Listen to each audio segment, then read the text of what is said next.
so you can keep your cool for longer. By 5-Hour Energy. Hours of energy now, no crash later. And by T-Mobile's family plans with unlimited data, talk, and text. Step up to nationwide 4G.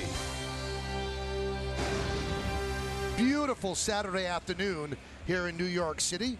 The rains of yesterday seem to have washed away a lot of the humidity. A.J. Burnett is on the mound. Now let's take a look at the Rays starting lineup presented by Hyundai that he is going to face. Johnny Damon is in the lineup. He'll be the DH leading off. Batting second, playing right field, Ben Zobrist. Evan Longoria at third base will hit third. Cleaning up first baseman Casey Kochman. B.J. Upton in center field will bat fifth. Batting sixth and playing left field, Matt Joyce. Sean Rodriguez at second, bat seventh. Batting eighth and catching, John Jaso. And Reed Brignac, the shortstop, will bat ninth. Well, the Tampa Bay Rays going to face A.J. Burnett this afternoon. We'll take a look at his numbers on the year. 8-7, an ERA just over 4, 94 hits and 113 2/3. And we'll look at our Jeep pitcher scouting report. It was an ugly seventh inning his last time out in Cleveland. 4 runs, a 3-run shot by Austin Kearns. And a simple formula for A.J. If he throws a ball over the plate, he will be successful. And sleep is overrated. He's 5-1 during day games this year. A.J. doesn't like to sleep at night. Let's do it as the first pitch is up and away, and we are underway.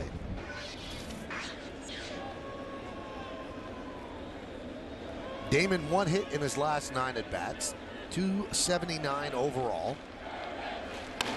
That one is drilled deep to right field, but foul. Johnny's a better hitter on the road, 305 on the road, 236 at the Trop. Missed the first game of the series, was hit by a pitch, and the numbers very respectable. 9 home runs, 41 RBIs. The Rays raving about him on the field with those numbers, but also in the clubhouse.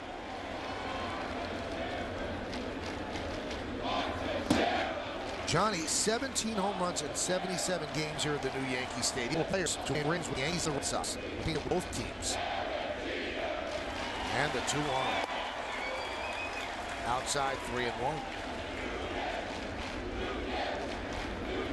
That's what Johnny did with the Yankees the final season. He ended up winning the title, but he put up good numbers, and he is marching toward 3,000, and certainly he does not even try to hide it. I want 3,000 hits. He's going to have to stick around a couple of years. The 3-1. There's a strike. Well, I thought he was slowing down a little bit last year, Michael. The numbers in Detroit were not great, but he's kind of bouncing back here at a nice first half in Tampa.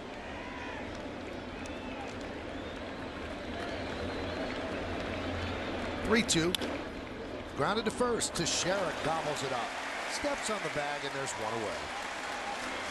Let's check out the Yankee defense, brought to you by your Mercedes-Benz Tri-State dealer. Gardner, Granderson, and Jones left to right. Nick Swisher bothered by a sore calf.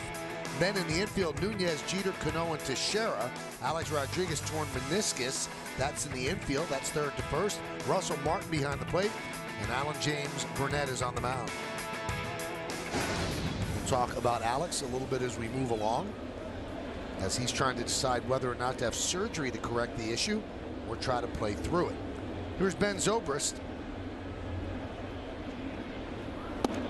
Swing and a miss, was a double short of the cycle in Thursday's 5-1 Rays victory. He has 8 hits in his last 12 at-bats.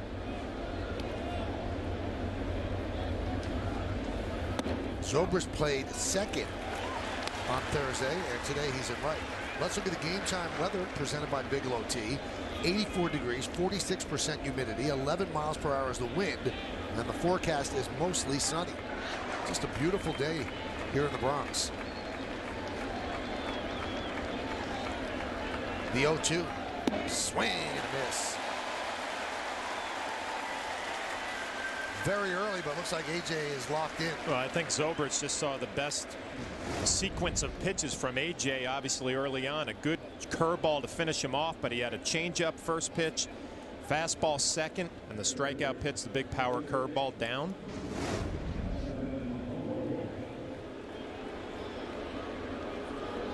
Here's Evan Longoria. 5 hits in his last 11 at-bats. Since June 11th, he's driven in 29 runs. It's great numbers against Burnett. 13 for 35. That's 371.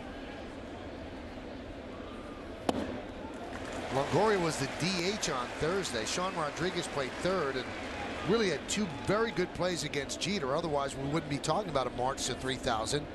Derek would be celebrating getting 3,000.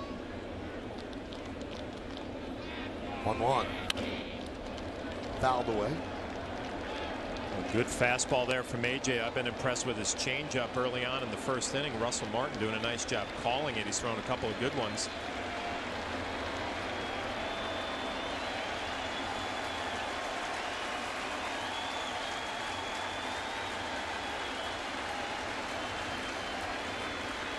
Swing and a miss. Longoria down, and the Rays go down 1-2-3 on 13 pitches. Derek Jeter 2 away, leads off the bottom of the first. Tampa Bay doesn't score in the top. David Price on the mound for the Rays. Let's take a look at the Yankees starting lineup presented by HP. The captain, the shortstop, Derek Jeter, leads off. Batting second, the center fielder, Curtis Granderson. Mark Teixeira at first base will hit third. Cleaning up, second baseman Robinson Cano. Russell Martin will catch. He'll bat fifth. Batting sixth, DHing Jorge Posada. Andrew Jones in right field will bat seventh. The number 8 hitter, third baseman Eduardo Nunez. And Brett Gardner is in left field. He is going to bat ninth. Now batting for the Yankees, number 2, Derek Jeter. Number 2.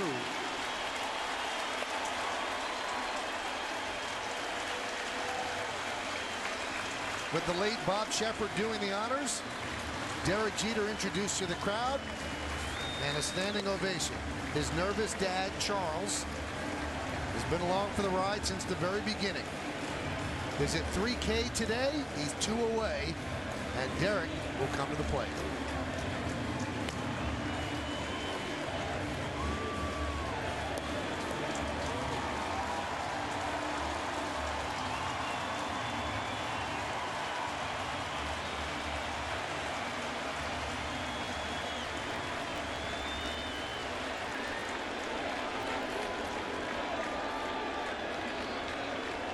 So here's Derek. Derek has some history with Price in terms of milestones. He tied the Yankees all-time hit record, tied Lou Gehrig with a home run off of David Price. And the lefty deals. And there's a strike. To a man, the Rays are excited about seeing the 3,000 hit as long as it doesn't win a game or driving a run. But I don't think any of the pitchers want to be the one to give it up. Pitch outside, 1-1. You know, obviously a visiting player coming to New York playing the Yankees is a big deal, and then this weekend it's going to be even more exciting with Derek going for 3,000. Joe Maddon's club, they've not shied away from it. Looking forward to it, enjoying the moment. 1-2. 4 of the last 6 players to reach the 3,000 hit mark collected 99 and 3,000 in consecutive at-bats. Biggio, Ripken, Boggs, and Gwynn. That's how Derek Jeter's hits break down. And the 1-2. 2-2. Most in this crowd standing. Not everyone, but most. And they are anxious to see history today.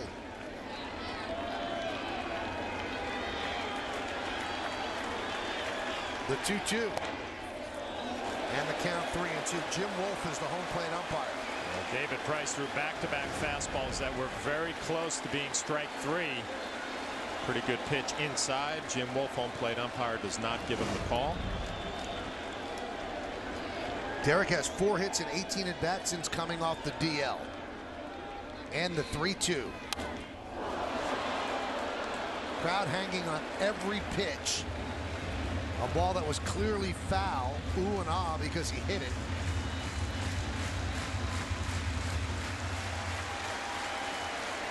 Derek's best inning this year has been the first inning. 22 for 58. That's 379. An on-base percentage of 455. Price deals. Another foul ball.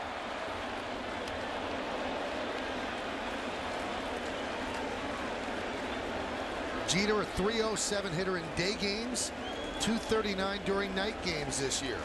And the Yankees have been great in the day, 24-5 in day games.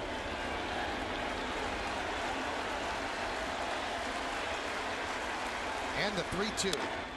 Grounded through for a base hit. He's one away.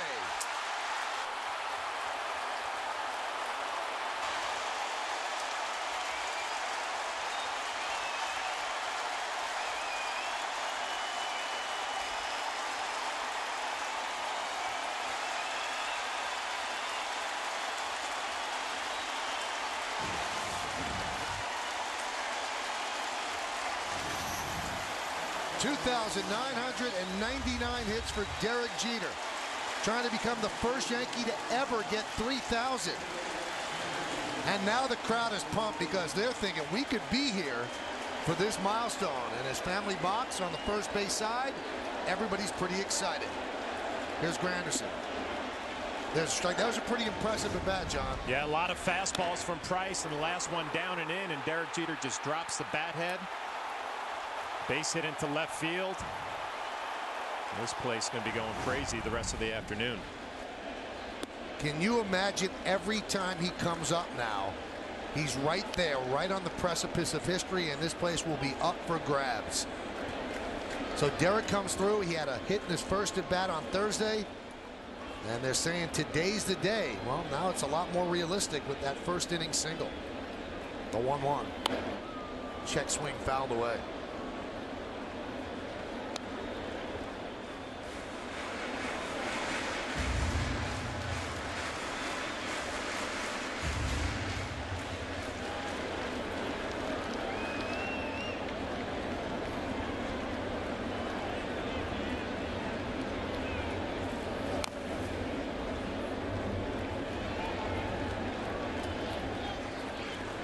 Watch David Price work early in ball games. He's really proud of his fastball, and he has a good one in the mid-90s. Really tries to establish that pitch first time through an order. Derek Jeter able to take advantage, fastball after fastball, and he finally got one he can handle. Popped up and out of play.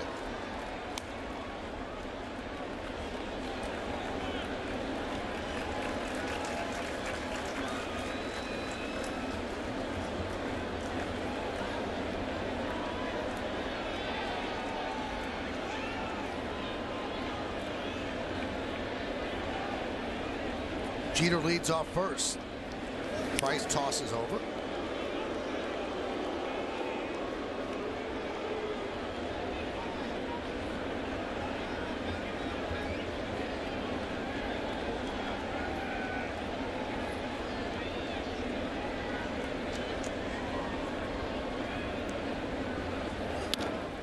That one is looped into center field, and it's caught by the shortstop Brignac as Jeter gets back to first. Let's listen to Mick Keller, the Yankee first base coach, as Jeter approached first after that single.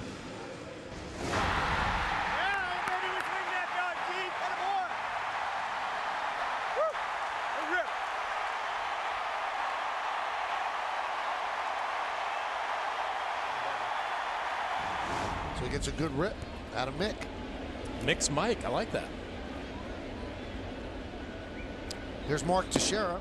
Pitch outside, 1-0. Now, a big story in New York is that yesterday's game was rained out and that there is not a day-night doubleheader today. The Rays had an opportunity to agree to a day-night doubleheader. Both teams have to agree. The Yankees obviously did. The Rays said no, they elected not to. Now, that's their right. They elected to play on an off day in September. The thing that has angered some people is that they elected to play a day-night doubleheader when they come back in August or in September, but they didn't want to play one today. And it doesn't quite make sense. Why not today? You don't have Alex Rodriguez, you don't have Swisher. Mariano's been battling an elbow problem, and you elected not to play the day-nighter today. And that's the point of argument right now. Now, the Yankees could have just demanded a straight doubleheader. But the Yankee thinking was they were trying to get the fans who bought tickets yesterday to be able to see the game today. If it's a straight doubleheader, the people that are in the ballpark would get 8 chances to see Jeter, and the people that bought tickets yesterday still wouldn't be able to go. So that's what the hubbub was about leading into this game. So there will not be a split doubleheader today, nor will there be a doubleheader tomorrow. That game's on September 22nd. Yeah, and you feel bad for the fans who came last night. I mean, sensing that history could have been made, and they don't get an opportunity today. But I guess from the Rays standpoint, Michael, they also feel like they're a beat-up ball club. But when you look at it, it might have done the Yankees a little bit of a favor with all the injuries that they have, but obviously don't get 2 games. There's a ground ball, a short, over to second, on the first, a 6-4-3 double play, and that will do it. But the fans, while they're rooting for the Yankees, they certainly got what they wanted. Derek Jeter leads off, battles Price, and then grounds one through the left side of the infield. He's 1 away from 3,000. Stick around, it'll be fun today on Yes. It's time for the Toyota text poll. Today's question is, after Derek Jeter, who do you think will be the next player to reach 3,000 hits? You can text your vote to 58772. Standard text messaging rates apply. And here you go. Pudge Rodriguez is closest. He's 39 years old. Does he hang around? Omar Vizquel's 44, and he needs 169 hits. Alex Rodriguez would seem as if he's the best bet at 35. And then Johnny Damon at 26-62. He's 37 years old. So who do you think is next? Well, Derek's obviously next, but we'll see when he gets there. He's 1 away now after that first inning single.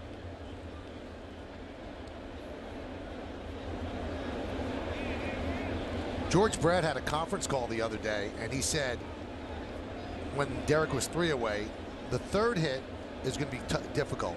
The second one will be easier.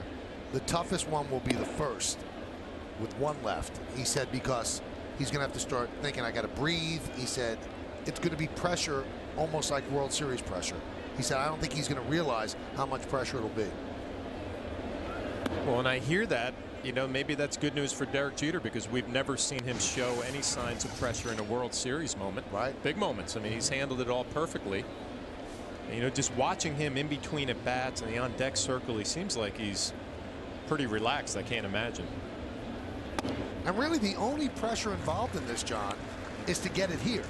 I mean, he's going to get it. Yes. It's not as if there's a clock ticking and when the clock goes off he can't get that hit. He's going to get his 3,000 hit, but he wants to get it at Yankee Stadium. Well, how about maybe it'd be a little bit easier if there's a runner in scoring position, you know, in a part of a game where he's really got to bear down, where the game is actually right on the line or important by driving in a run.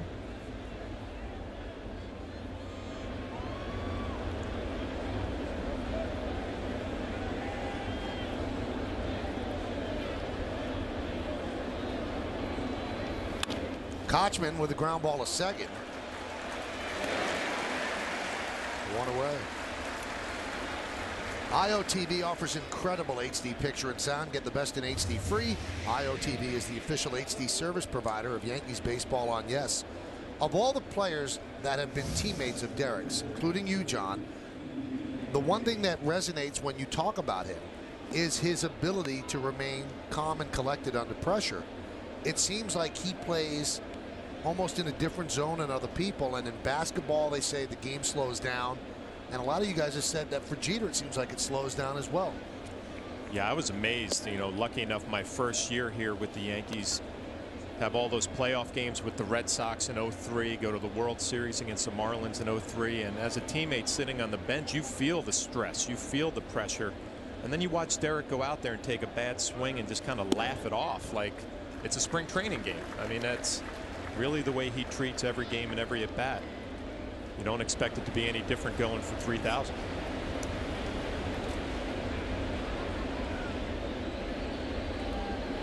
The 1-1. Upton takes a strike. Now you don't want to let the game get lost in Jeter's pursuit, but boy, AJ looked very, very sharp. But he looked very sharp in Cleveland in the first 6 innings, but he actually looked sharper tonight or today than he did then. His pitches are right where they want him to be. He's got life on his fastball. His breaking ball is sharp, mixing in a change. Freddie Garcia was supposed to start yesterday against Jeremy Hellickson. Both of those guys have been skipped over. The Yankees want Burnett and Sabathia, and the Rays want Price and Shields. Swing and a miss. Upton down on strikes. Third strikeout for Burnett. Just like the way A.J. attacked with his fastball here up in the zone to Upton. When you watch a pitcher really let it go like that, like A.J. did right there, it tells you he's not thinking about mechanics, feels good about where the baseball is being located. Larry Rothschild has to be excited watching this early on.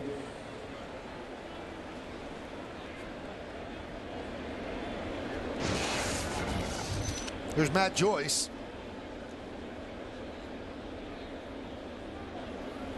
Matt has struggled since May 28th, the 167 hitter. He'd gotten off to a great start. Now he's at 287, still good numbers, but he's 0 for his last 8.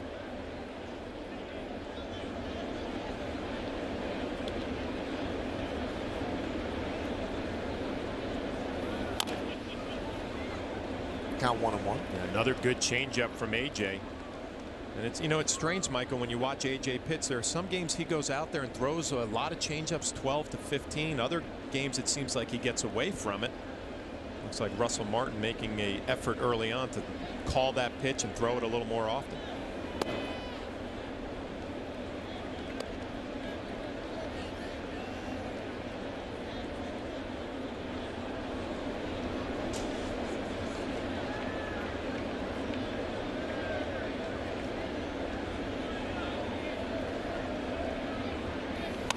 That one is drilled deep to right field. Going back, Jones turning, looking, see ya. A long home run for Matt Joyce, and the Rays lead 1-0.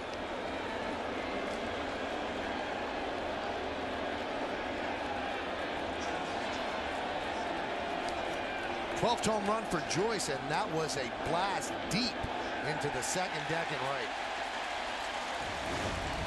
Home run number 12 for Joyce, and it's a fastball right down Broadway, and you could tell by the finish, the head down, you start your home run trot. This is a long, impressive home run for Matt Joyce, a guy who has been struggling lately.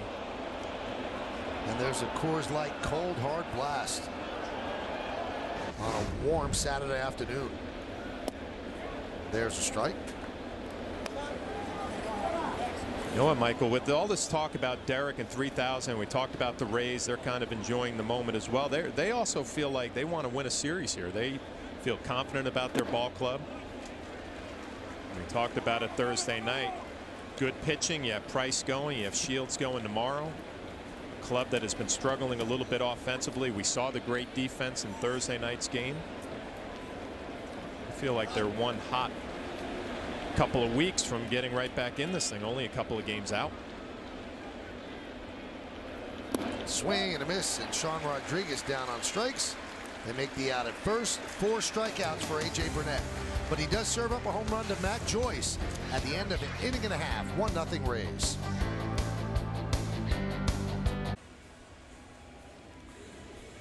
Welcome back to Yankees baseball here at Yankee Stadium. 1-0 Tampa Bay as we go to the bottom of the second inning. So they have given David Price a 1-0 lead. And we'll take a look at Price's numbers on the year. 8-7, ERA of 3.56. We'll look at our Jeep pitcher scouting report on David Price. 2-time All-Star. He'll be going out to Arizona. And you have to get him early. An ERA of 4.4 in the first 2 innings, but after that it drops to 2.95. And a little history with Derek Jeter. The first hit that David Price gave up in the big leagues was a home run to Derek Jeter. A little bit of history there.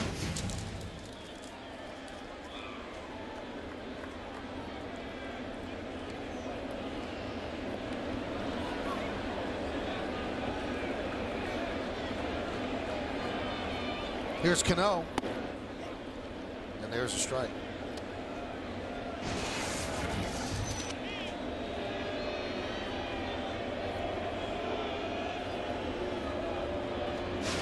Cano has an 11-game hitting streak.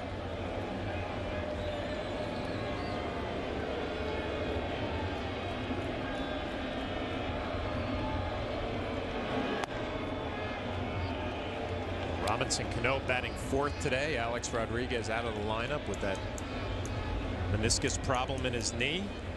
Good numbers during the 11-game hitting streak.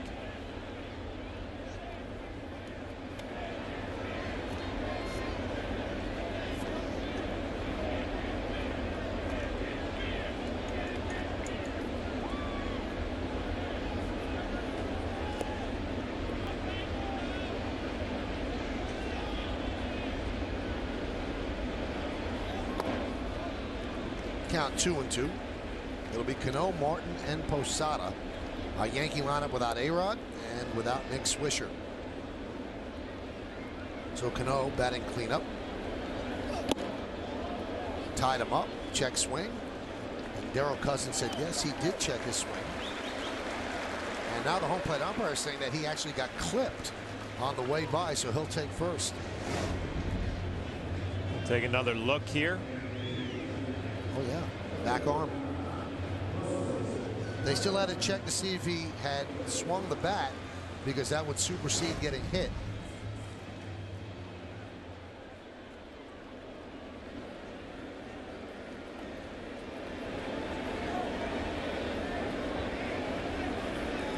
So Cano at first. That'll bring up Martin.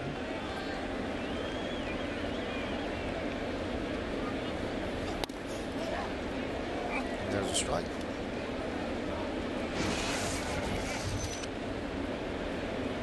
David Price obviously been very successful in his young career, but a left-handed pitcher to have the ability to throw that fastball in on right-handed batters, kind of what separates him. Obviously a hard thrower, mid-90s.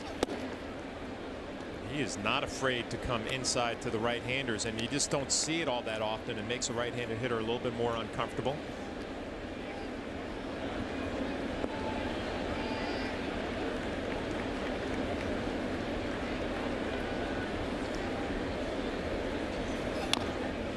Grounded foul.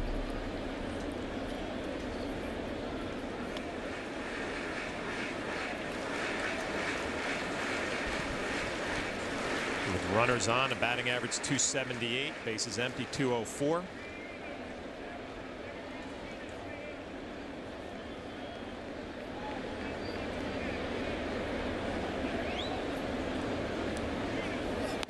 Pitch outside.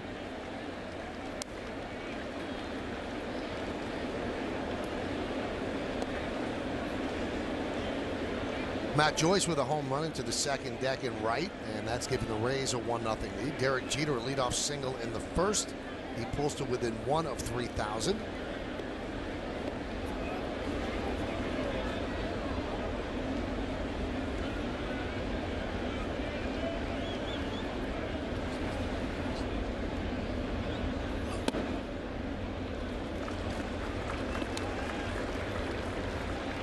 Down 2-2.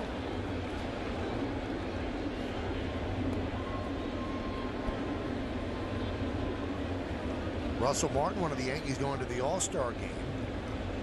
Alex Rodriguez is pulled out. Derek Jeter is pulled out. So is Mariano Rivera. Cano is the starting second baseman.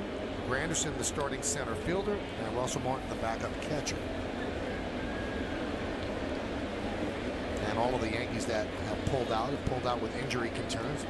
We talked about Alex's knee, and Derek feels that calf muscle deserves some rest rather than flying across the country and playing on Tuesday, and Mariano's elbow has been barking.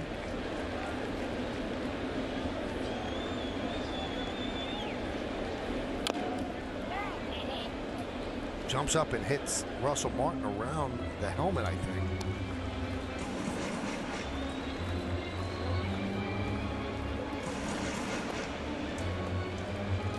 And all the time you played with him, John, those years that you were with the Yankees, did you ever see him flustered? Flustered. No, I mean, you know, there were some at bats, maybe some situations that happened out on the field. Good change up there from Price, where maybe you'd see him fired up, a little frustrated maybe, but never flustered, especially in the big moment. And I've mentioned this before, Michael. I mean, he believes he's the most talented player, the best player out on the field, has a lot of confidence in his ability to get the job done.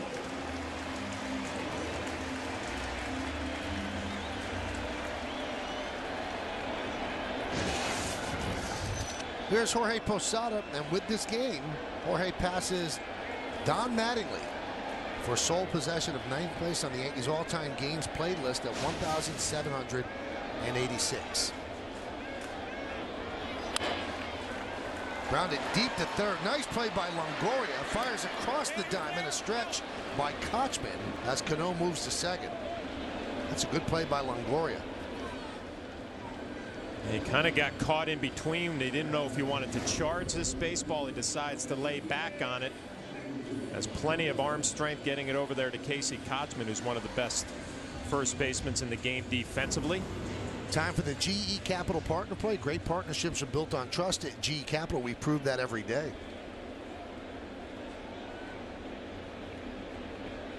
And there's that partnership for the 5-3 in the second out. So the tying run is at second, and here's Andrew Jones.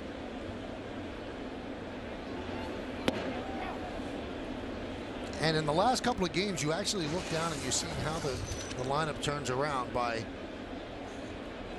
not hitting to a double play there. You know that Jeter's getting up at least in the third inning. But if the Yankees had gone down in order, there's a chance he doesn't hit in the third inning. Pitch outside.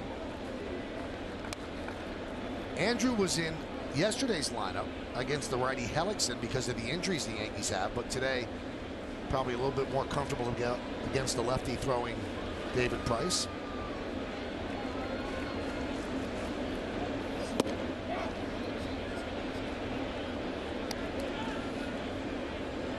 An opportunity here with 2 outs for Andrew Jones, and I mentioned Price. He struggles a little bit in the first couple of innings, and then once he finds his groove, finds his rhythm, he's awfully tough.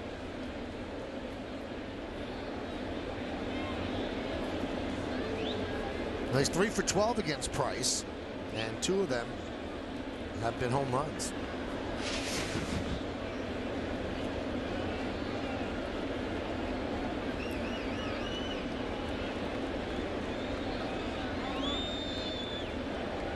The 1-2 outside, 95 miles an hour, 2-2.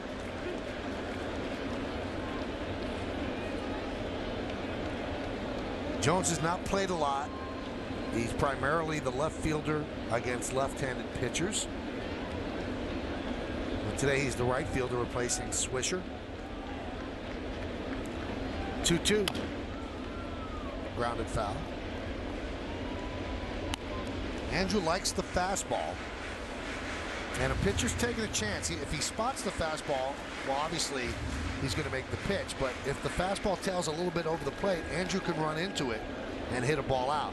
Your best chance of getting him out is with an off-speed pitch. But with most batters, you can't hang it. He does have power, still has power. The 2-2. Fouls back at 96 mile an hour fastball. Yeah, that was the one for Andrew too. The best swing he has had this at bat. Price missed a little bit with location. I mentioned Price likes to come inside, but he's trying to stay away against Andrew Jones, respecting that power you were talking about, and got away with a mistake right there.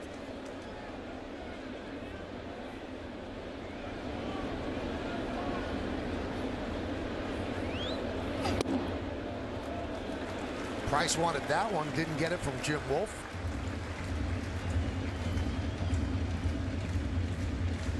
You would assume that Jim Wolf, John, has to be a pitcher's ump. I mean, his brother's a pitcher. Randy Wolf of the Milwaukee Brewers.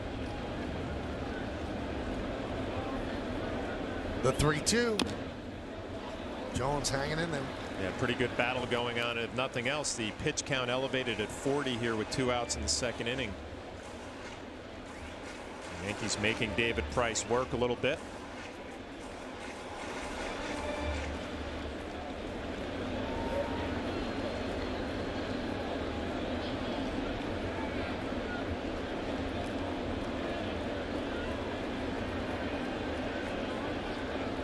And the 3-2.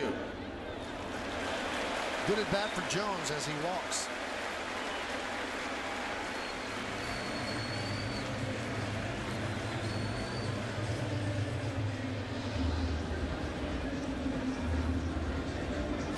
That's going to bring up Eduardo Nunez. Last game he played was on Saturday against the Mets, and then kind of tweaked his hamstring. So he sat out Sunday's game. He sat out the entire Indian series. And before he got hurt against the Mets, he was 7 for 8. And only a great play by Justin Turner stopped him from being 8 for 8. So he has 9 hits in his last 19 at-bats. His average at 278. He's playing third base today. And there's a breaking ball strike.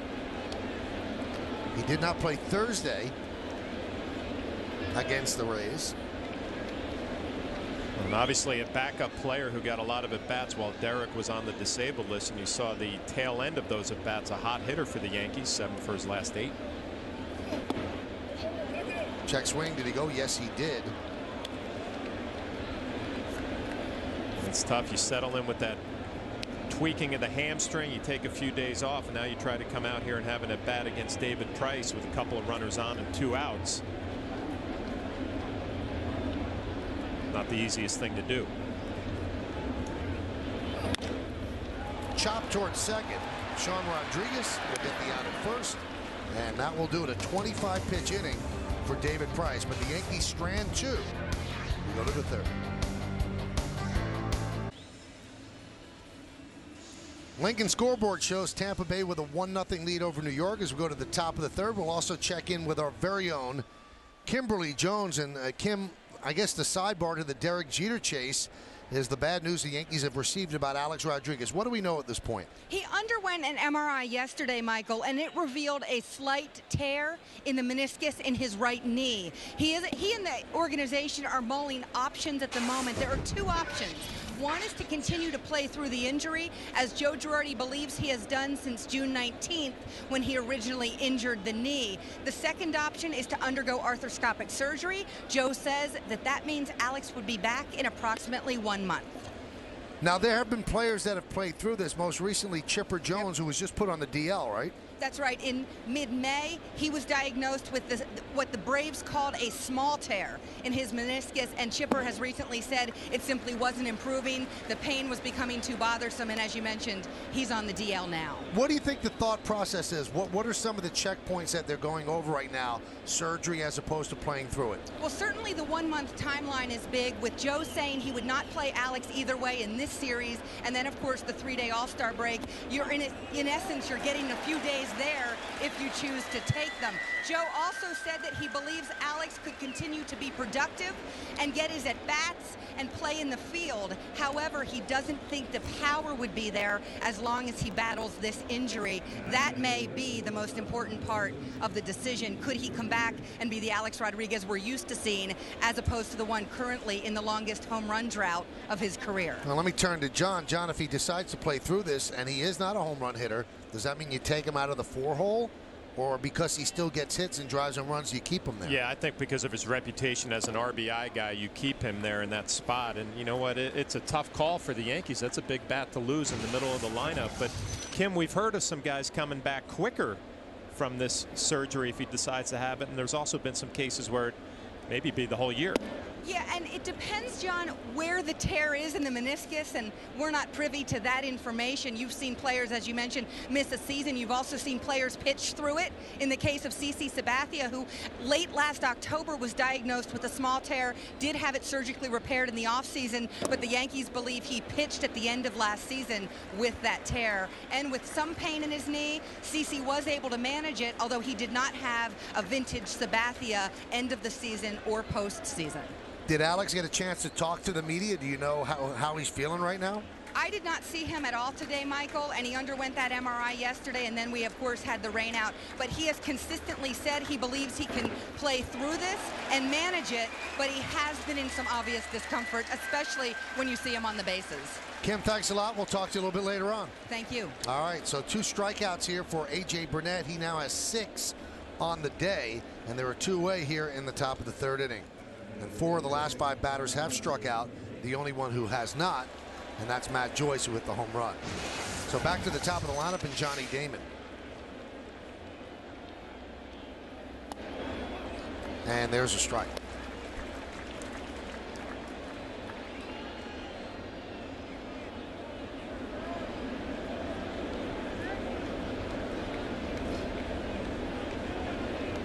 The 0-1. Grounded to first. Teixeira is there. A 1-2-3 inning for A.J. Burnett. Coming up for the Yankees, Brett Gardner, that man, Derek Jeter, Curtis Granderson. 1 hit away from 3,000. Right field. Jeter right back up the middle. Deep to right field. Going still deep to left.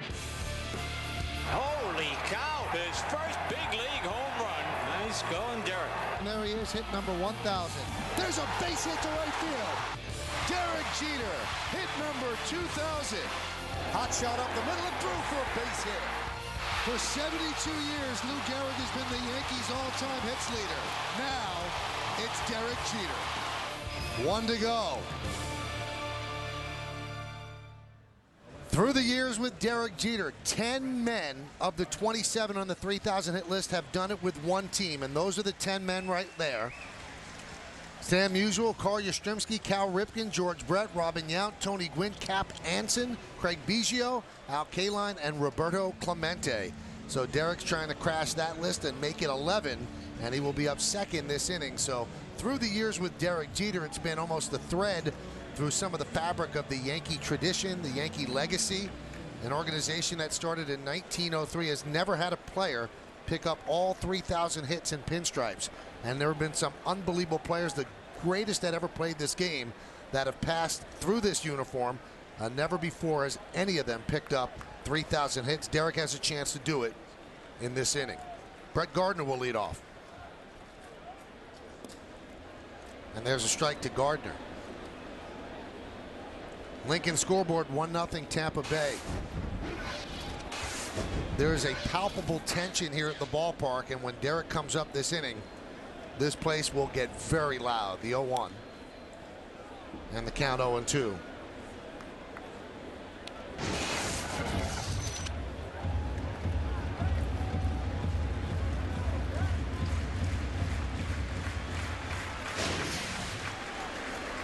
You wonder, as he stands on deck, is he thinking about 3,000? Is he thinking we're down 1-0? There's a ground ball and grabbed by Sean Rodriguez, and they just get the diving Gardner for the first out. And that'll bring up Jeter with 1 out. Number 2, Derek Jeter. Number 2.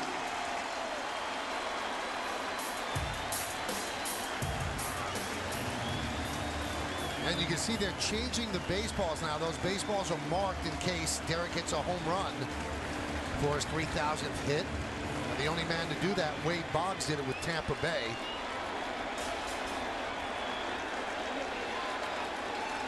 Jorge Posada has been the teammate for most of them.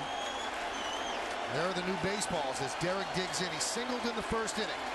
Derek got his first hit on May 30th of 1995. A single through the left side off Tim Belcher. 17 years later, we stand at the precipice of history. Pitch is low, 1-0. When he got hit number 1, 10,709 at the Kingdome. About 5 times that many here at Yankee Stadium today. 1-1.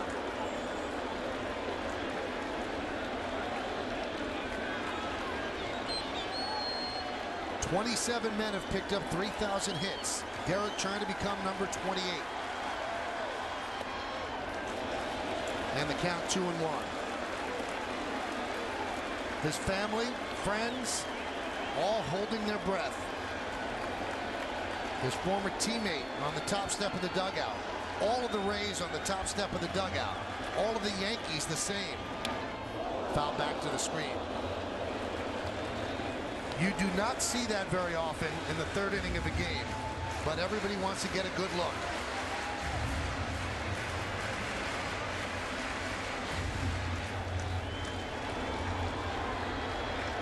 And there's Posada, probably his closest friend on the team.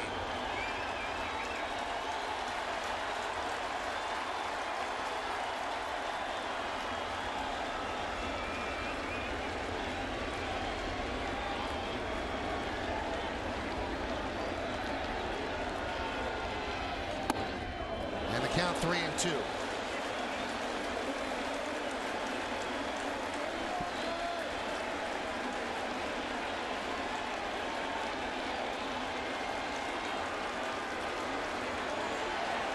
A single in the first, 29.99. Here he is in the third, 3-2 count. Fouled away.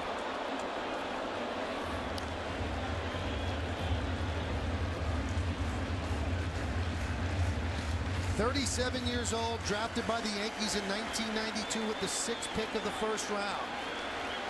Out of Kalamazoo Central High School. Dreamed about being the Yankee shortstop. Dreams come true. The 3-2. Grounded foul.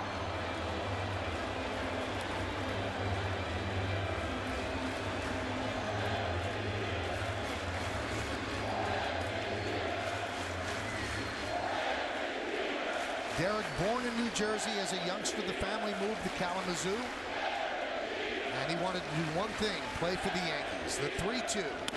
That one's drilled deep to left field. Going back, Joyce, looking up. See ya! 3,000. History with an exclamation point. Oh, what a way to join the 3,000 hit club. Derek Jeter has done it in grand style.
Well, if somebody in Hollywood had gotten together and written this script, he's not a home run hitter.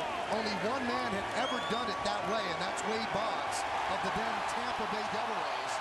And Derek becomes the 28th man to pick up 3,000 hits, the first Yankee ever in the glorious history of the franchise, and he does it with a home run. Tell you what, David Price gave him everything he could handle, too. Threw some changeups. I think he finally threw a slider. And you know what? We've seen Derek hit home runs the other way. We've seen him pull some home runs, usually on some off-speed pitches.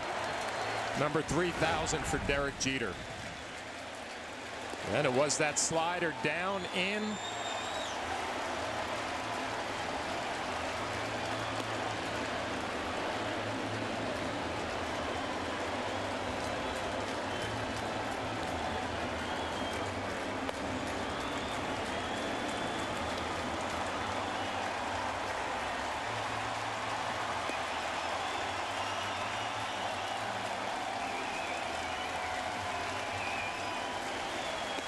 Casey Kochman tips his cap to the captain of the Yankees. What a way to enter the club.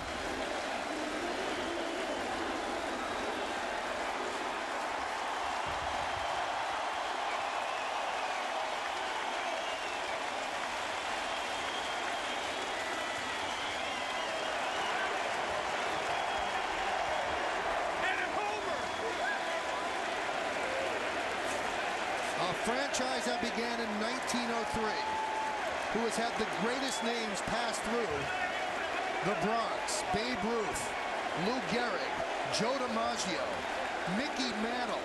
The list goes on and on like a roll call through the halls of Cooperstown. And not one of those men ever picked up 3,000 hits. And a 37-year-old captain of the Yankees, number 2, Derek Jeter, does it on this beautiful July afternoon in New York City. Congratulations to Derek Jeter, hit number 3,000.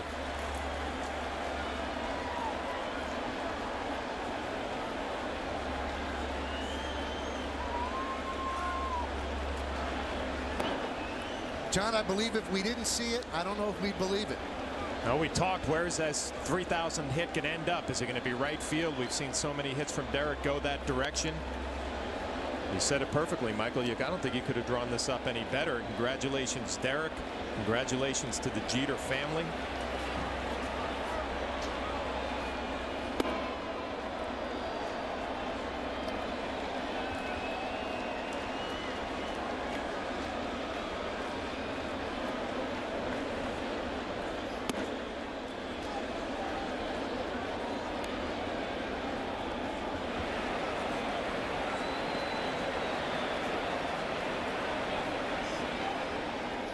You think he has a little bit of a flair for the dramatic?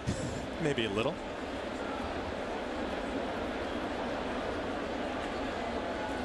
Well, the pressure has certainly been lifted. Now there's a baseball game. It's tied at 1. Well, great from a teammate's perspective, too. I mean, the home run, you get that opportunity to get right out on the field and congratulate Derek, and I've talked about it as being a teammate of Wade Boggs. You get caught up in it. You get excited about it.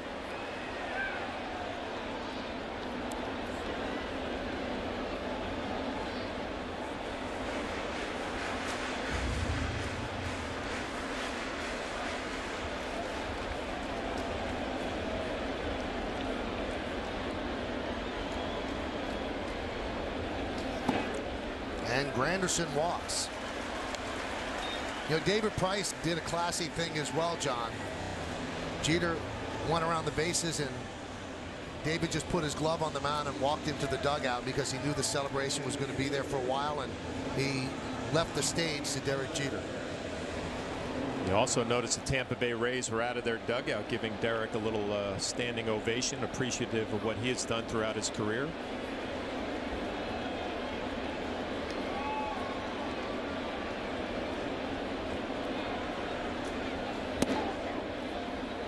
There's a strike to Mark Teixeira.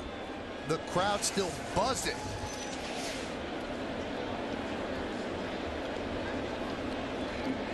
And somebody got themselves a big-time souvenir out there. Ground ball left side, through for a base hit.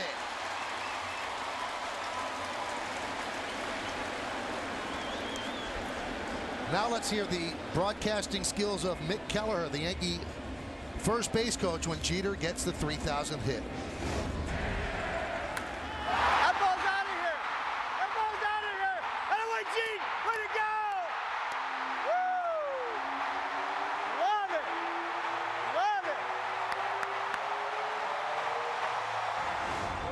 it. He knew off the bat.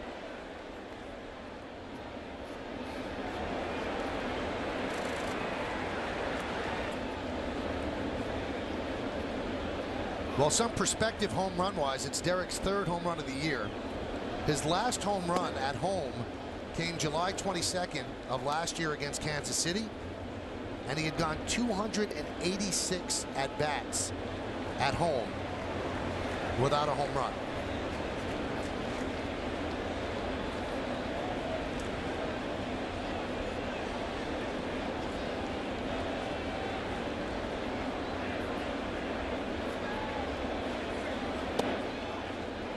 There's a strike. So the first big league hit that David Price ever surrendered was a home run to Derek Jeter. That one was to right. And now history served up a home run to left. Count 1-2.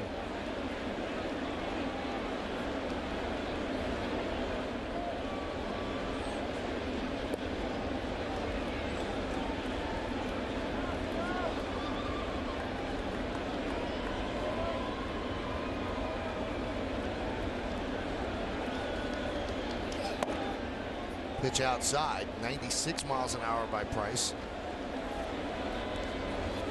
What is going through his mind right now? 37 years old, he's only known one uniform, and he's only known one thing: ultimate success, 5 championships. Dreaming as a little boy of being the Yankee shortstop, having that dream come true. 5 teams passing on him in the first round so the Yankees could make the selection.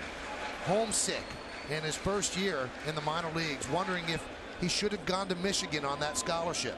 Working his way through the system. Yankees starting shortstop in 1996, winning the Rookie of the Year, winning a championship in his first season as Cano swings and misses.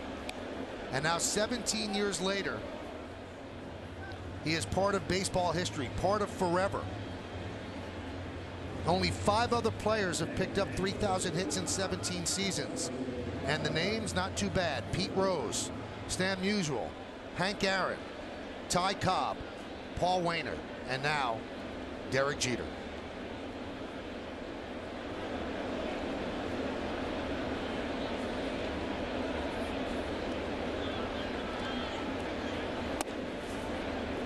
Pitches inside. He's also the 4th youngest player ever to reach 3,000 hits.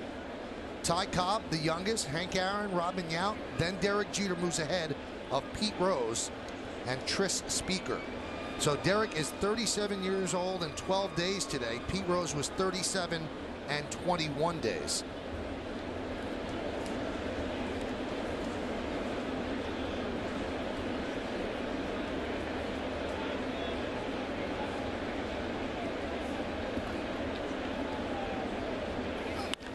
Ground ball through the left side for a base hit. Granderson rounds third. He's coming home. Here's the throw. It's cut off by Longoria.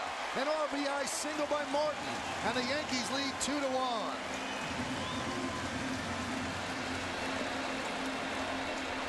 Well, Derek Jeter, as always, on the top step, congratulating Curtis Granderson on the run scored, and Russell Martin coming through with a big 2-out RBI base hit. Through the hole between short and third. Matt Joyce comes up with it. Usually plays right field, so a pretty strong throwing arm. Granderson got a great jump. Longoria cuts it off, and the Yankees now lead 2-1.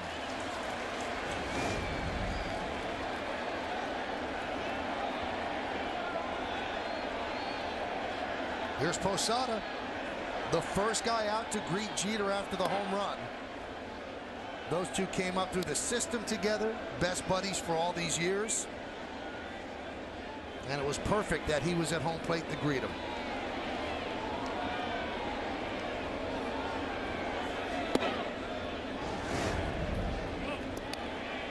And there it is. Mariano next. The core 4 is now the key 3. Derek stands tied with Roberto Clemente for 3,000 hits.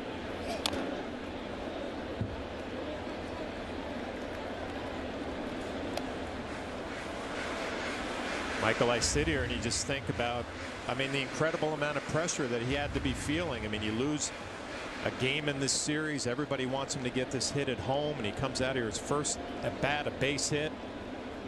Then 3,000 is a home run, his 3rd of the year. Does not disappoint. Strike 3, and Posada down looking. But this inning, the Yankees take the lead, but it's all about Derek Jeter. On the precipice of history, he does it in impressive fashion. A home run for hit number 3,000. New York is his. An unbelievable career with many more to come, but Derek Jeter, the 28th man in history to 3,000 hits.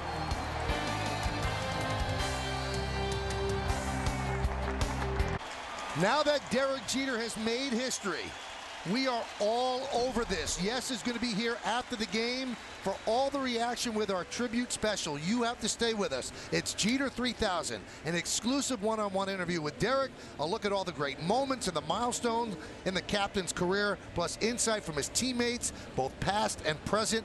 This is the show you want to watch. Jeter 3000 will air immediately after today's game. The historic hit has taken place.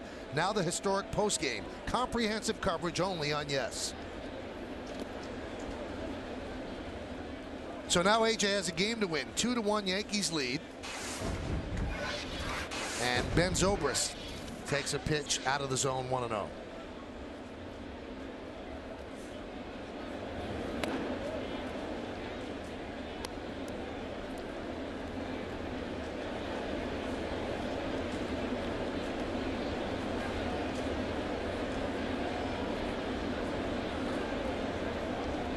A long inning for AJ as he watched the proceedings and the home run and the celebration, and now he has to go on the mound, and these first 3 pitches are out of the zone.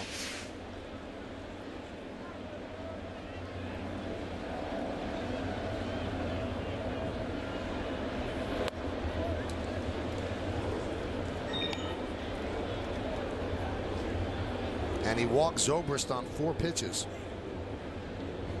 It was a 33-pitch half inning for Price, and it wasn't your typical 33-pitch half inning because there was a long delay as the Yankees came out to celebrate with Jeter and the crowd with the ovation.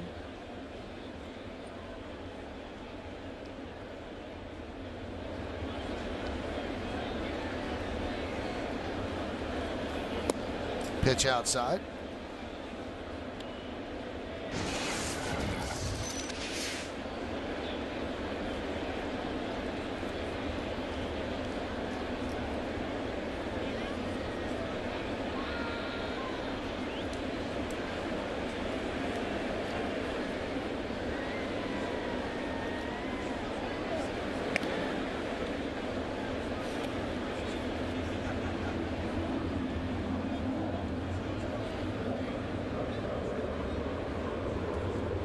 So the first 5 pitches out of the strike zone for Burnett.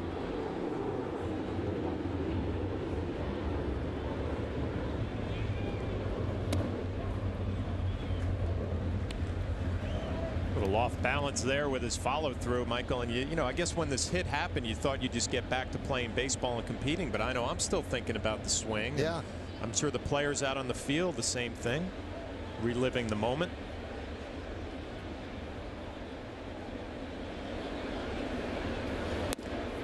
Check swing. Did he go? No. This is the swing in Yesmo. And if you want to be a little bit more fairy tale, John, you know when that ball was hit? I do not. 2 o'clock even. Second hit of the day for number 2. Pretty amazing.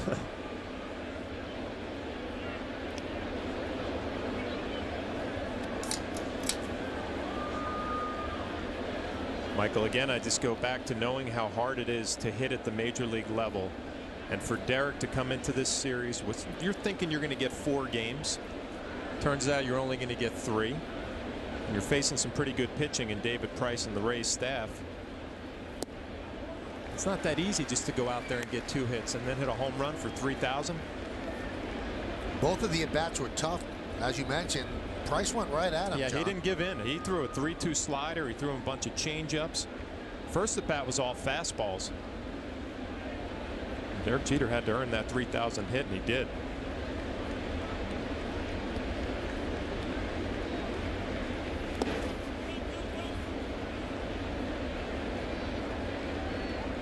Some of Derek's milestone hits. The first one we told you, 95.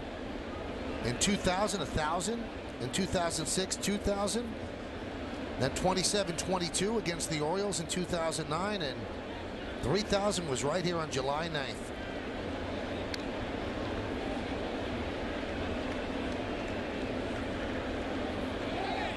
Swing and a miss.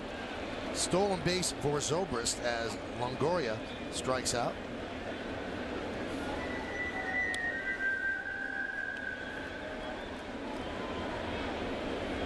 You know what's interesting? He came off the DL and needed 6 hits, John. And one of the knocks on Derek is he doesn't hit the ball hard anymore, low line drive percentage. And of the 6 hits, 3 of them were doubles, and 1 was a home run. He's really hit the ball hard since coming off the DL. Yeah, gap to gap with the doubles. Like I mentioned, a breaking ball from Price kind of speeds his bat up a little bit. Those are the home runs we've seen him pull throughout his career. I'm getting a kick out of it now. Even, you know, the grounds crew went out in between innings, and every man who was dragging the infield gave a little nod to Derek and a little nod back, and then Brignac gets the, not Brignac, Zobrist gets the second base. He congratulates Derek, and be that way all afternoon. Slow ground ball to first. Teixeira is there. He steps on the bag to retire Kochman as Zobrist moves to third.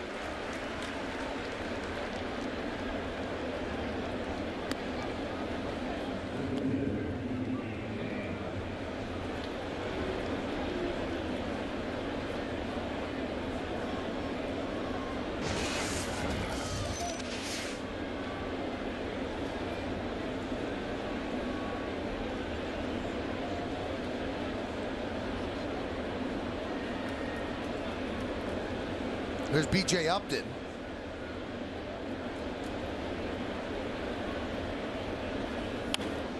Fouled away.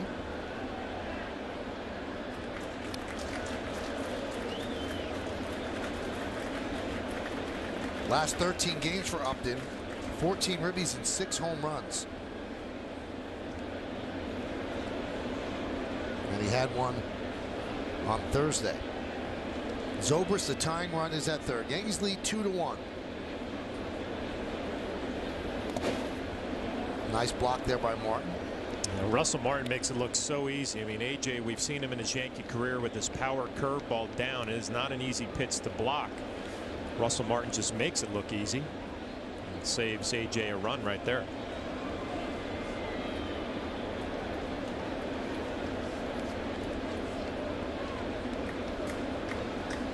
The 1-1.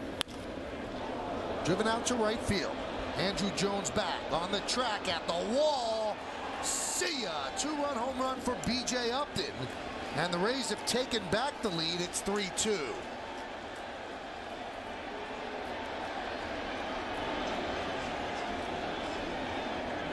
Well, the Rays came in here Thursday and they were talking about Derek Jeter in 3,000, how they were looking forward to it. But more than that, they were looking forward to competing this weekend.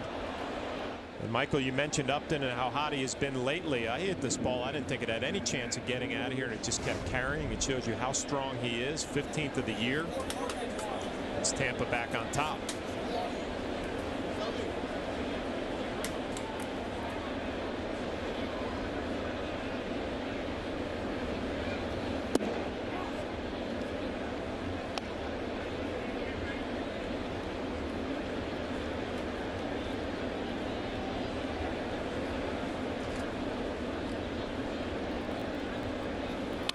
Hot shot up the middle and through for base hit. Matt Joyce is 2 for 2.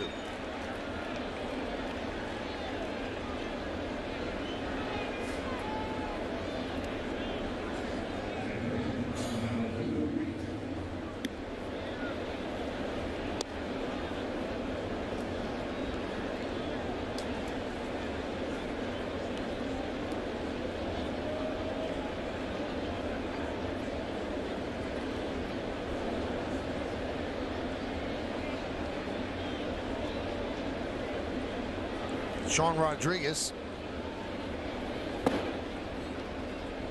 Breaking ball swung and missed.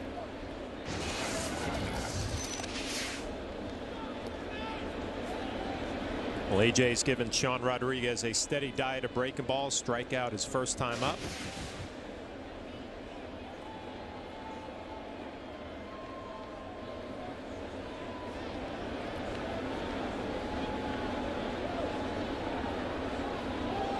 Runner goes, throw to second. Not in time. Stolen base for Joyce. 5th stolen base of the year for Matt Joyce.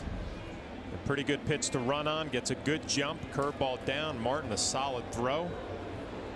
See Robinson Cano with the sweep tag. Second base umpire Gary Cederstrom right there to make the call. We'll get a good look on Yesmo. He's out.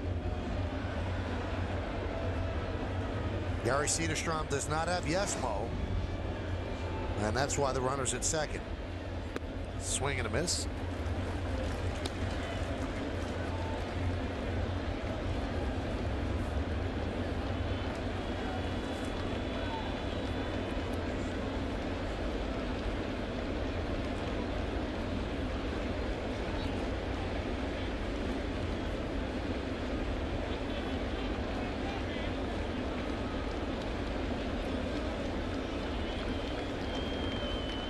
And the 1-2.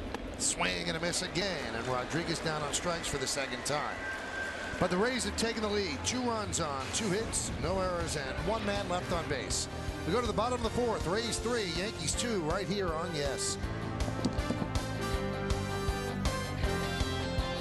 Well, Saturday afternoon in New York City. We're in the bottom of the 4th inning at the stadium. Tampa Bay leads the Yankees 3-2. And Derek Jeter has picked up his 3,000th hit. He did it in grand style with a home run. And check out the Hangar One Vodka Facebook page for details about their 6-month tour across the U.S. in their blimp. Pretty cool shot from the Hangar One vodka blimp. Andrew Jones swings and fouls it off.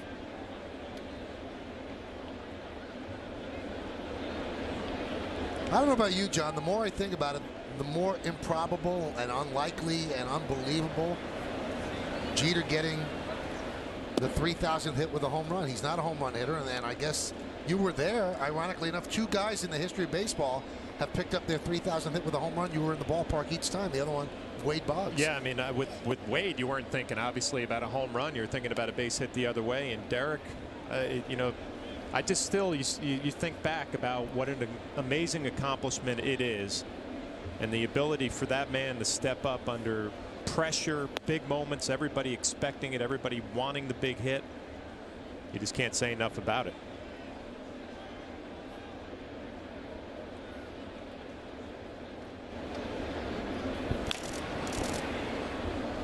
That one's fouled away.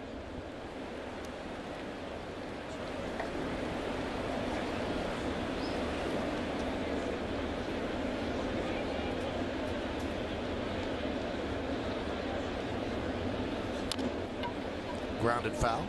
Andrew walked in the second inning.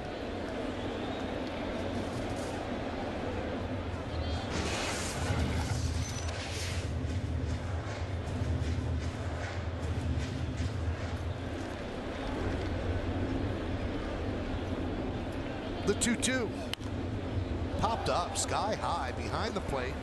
Jaso shading his eyes, and it's just over the screen.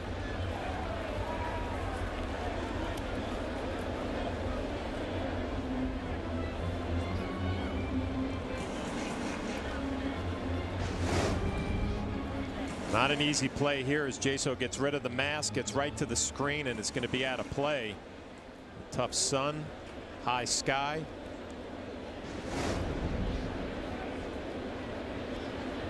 Two-two. Grounded to short. Nice play by Brignac. Guns out Jones for the first out.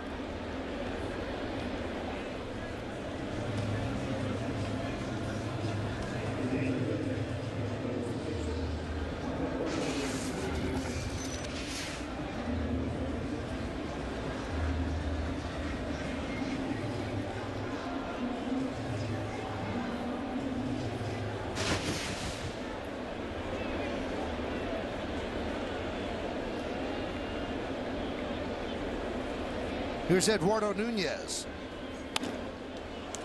Skied to center. Upped it. Will put it away for the second out. Well, Price will take that right there. 1 pitch, 1 out, and the pitch count already at 86 with 2 outs in the 4th. David Price, a guy who can throw a lot of pitches. He's thrown 110 pitches or more 10 times this season. If nothing else, the Yankees are going to get into that Rays bullpen pretty early.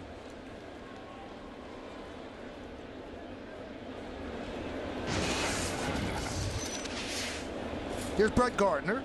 Gardner thrown out. Nice play by Sean Rodriguez in the 3rd, right before Jeter hit the home run.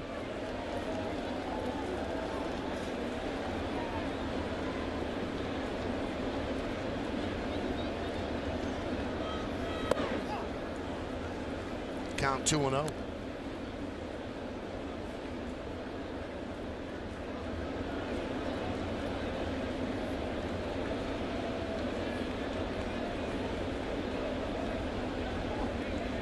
And the pitch. Want to remind everybody, right after the game, we are going to have a special Jeter 3000. It's a tribute special to the Yankee captain, and you got to stick around. All the interviews, one-on-one with Derek, past and present players.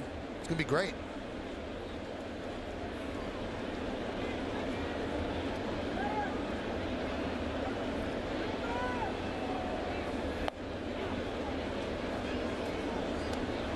Count 3-2.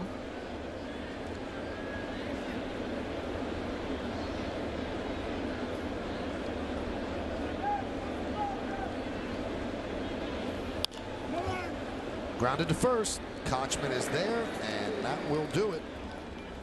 as the Yankees go down in order. David Price, after 4, has given up hit number 3,000, but he's leading 3-2. I always wondered, what would a dad think if his son accomplished everything that Derek Jeter has accomplished? And our very own Kimberly Jones caught up with Dr. Charles Jeter, Derek's daddy, and here's what Daddy thinks. Dr. Jeter, take us to the moment of 3,000 with a home run, no less. I mean, it was just tremendous. I really, can't describe how I was feeling then. You go up there, first of all, you're hoping we need a victory, first of all. And have Derek to come up there, and we're putting for him. And, he hits a home run on the 3,000. I mean, I just can't describe it. Very, very emotional for me, very happy for him, really. And, it's hard, it's indescribable, really. Yeah, so. Your wife's in the suite, of course, Derek's sister and family members. Well, they're not here today because we have a christening celebration for my grandson, so they could not be here today. I talked with them. They are here in spirit, really. And as soon as the home run they hit, we talked over the phone with both my wife and with my daughter, Charlie, and everybody's very, very proud of Derek. We envisioned him being on a base, Dr. Jeter and his teammates running out. Right. For him to hit the home run, I don't know that Hollywood would have written that script. Do you think? Well, Derek, everybody knows Derek's not a home run hitter, really. For him to do that with a home run, I mean, a little extra bang there. So it was great, super. What do you think he's feeling now, and what do you think he has been feeling? I think he said it's been both, it's kind of mixed, in terms, the pressure and, but I think he realizes that this is a special moment, for him, being a Yankee, playing on tremendous teams, and I'm sure he's extra proud because it means, it means a lot, really. It means so much to this crowd, too. The fans were as electric, I believe, as we've seen at this ballpark. Did you take some of that in as well? And I'm sure Derek did. Yeah, I'm sure he did. I mean, the Yankee fans are tremendous, really. They, known for knowing their history and what's important and what's not important. And, for him to be a part of it, to get to 3,000 hits, it would have been special anywhere, but here at Yankee Stadium in front of the fans, it's just tremendous, another stamp. So.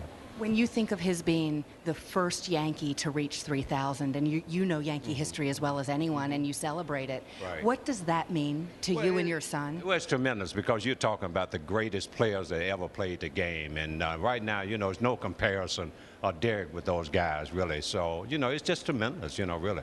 Knowing the history, knowing the great players that have played with the Yankees. So it makes it even more special. Great stuff from Dr. Jeter, and we thank Kim as well. And you wonder how far the apple fell from the tree. The guy just picks up his 3,000 hit, and Dad said, we need a victory here. Want to win. Yeah. And that's how Derek is. I can't fathom, John. You're the father of 2 boys and a daughter. Can you imagine what that man must be feeling? Forget about what this guy does on the field. He's never embarrassed the Jeter family or the Yankee organization off the field, and certainly in an era of Facebook and Twitter and cell phones and stuff like that. He has done nothing but uphold the Yankee image and legacy. Can you imagine what a dad feels? Well, the only thing I can compare it to is a incredible sense of pride when one of your children do something that you think is special or you're proud of. And I just think you said it perfectly, that throughout Derek's career, whether it's on the field, off the field, he has never disappointed anybody, and especially his parents and his family. So I'm sure Mr. Jeter this is just another day. I mean, you're excited about it, but he's been doing this his whole career, right? Making that man proud. It's amazing. It really is an amazing story, and what an amazing exclamation point to number 3,000 for him to hit it with a home run, just off the charts. The 2-1, and Damon grounds one to Jeter. He thought about going to third. He'll go to first. And he gets Damon for the second out as Jaso advances to third.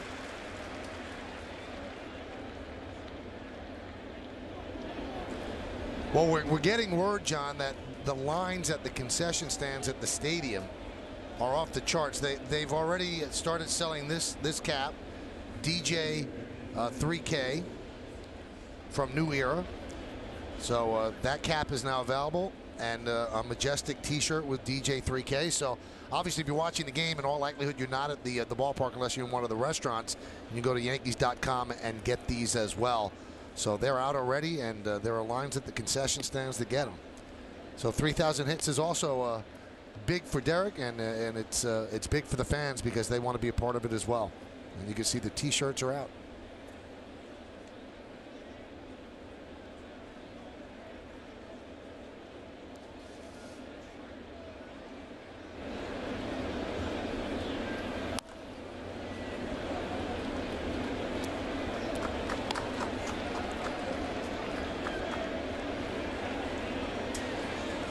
And imagine the guy who caught the ball, John, because I was listening to the radio driving in, and somebody said it would be like hitting lotto. The likelihood of the 3,000th hit being a home run and landing in your hands. And that young man got it. Just amazing, the chances of that. Well, he's got a tough decision ahead of him, doesn't he? Yes, he does. What does he do with the ball? It's a tough call. Everybody I talked to said it's not a tough decision. You keep the ball and get the highest price that you can for it. But you know what? There are a lot of Yankee fans out there that would say, I just want to give it to Jeter. I agree with you. The 1-2. Strike three. And Zobrist down looking. No runs, no hits, no errors, one man left at the end of 4.5 innings of play. We're halfway through an unbelievable afternoon to this point at Yankee Stadium. Derek Jeter hit number 3,000, a home run. Yankees are trailing this one 3-2.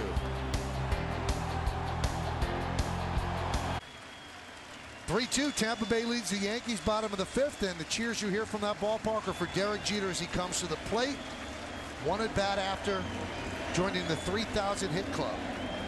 The quest for 3,000 is over, and now the quest for a win continues.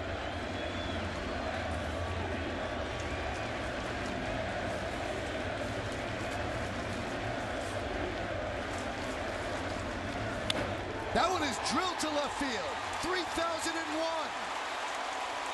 Jeter's going for two, and he will make it. Now he's a triple away from the cycle.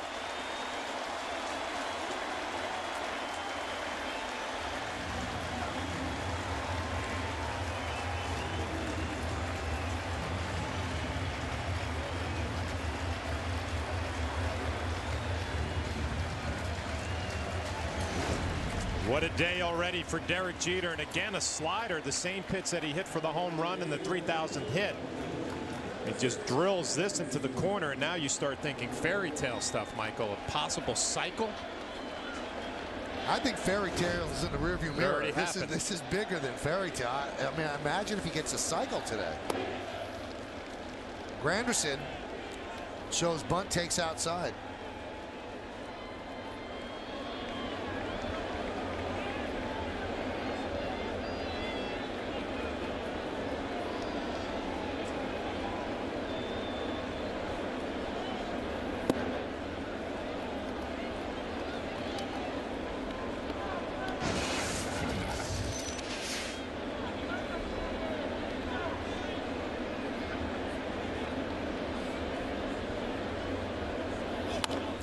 Grounded, fair, inside first, and down the right field line, Jeter will score. Granderson stops at first. It's an RBI single, and the game is tied at 3.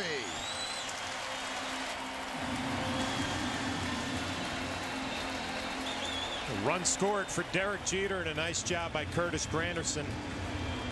Trying to get a pitch that you can pull to at least advance Jeter to third. He does a little bit better with that fastball in, drills it right past diving Casey Kochman, and bounces out to the right fielder Zobrist. That'll hold Granderson to a single.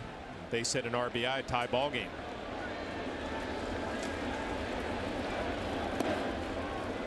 And Teixeira takes low.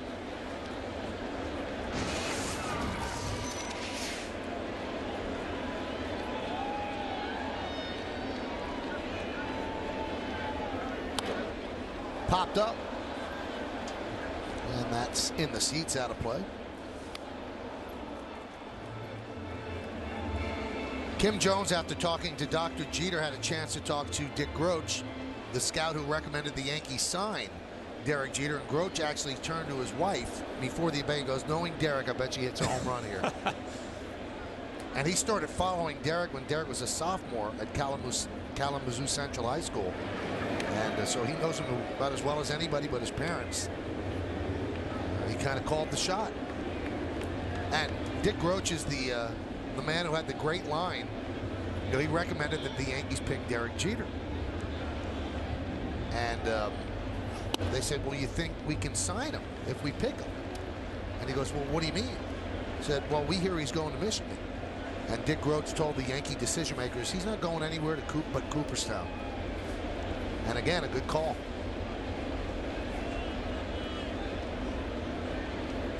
The 2-1.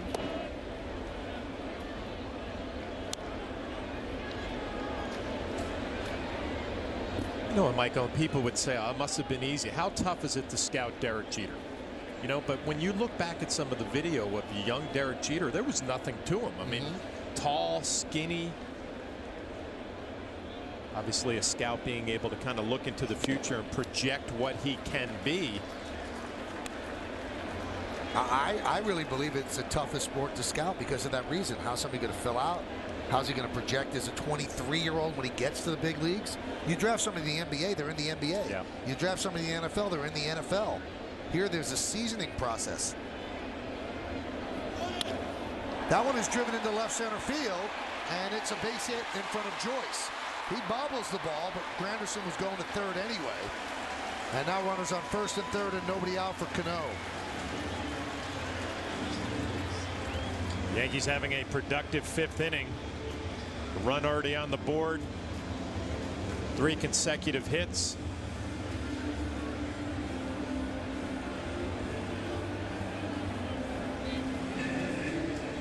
You know, John, if it was that easy to scout, you'd see breaking ball was up in the zone.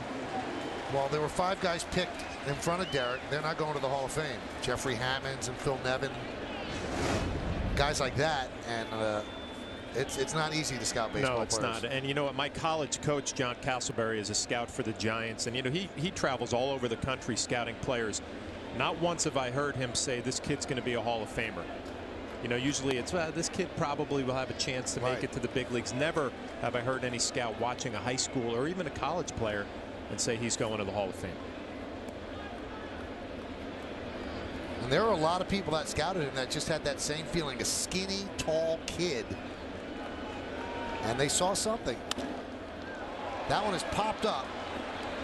Let's see if Granderson can score. He tags. Here he comes. Here's the throw. Granderson's in there. Moving to second is Teixeira. A sac fly by Cano, and the Yankees have retaken the lead. It's 4-3. Well, Robinson Cano going to get some congratulations. David Price shaking his head. But aggressive base running by Curtis Granderson, especially with nobody out, taking a chance, and it pays off. The Yankees take the lead. Now, we talked about the '92 draft, and here are the young men taken before him. Phil Nevin, not a bad player. Paul Shuey had some good years with the Indians. B.J. Wallace really was a little bit of a bust for the Expos. Jeffrey Hammonds had a decent career with Baltimore. Chad Mottola with Cincinnati, and then Derek Jeter. It's amazing. There were 5 teams ahead of him. His dream was to be a Yankee.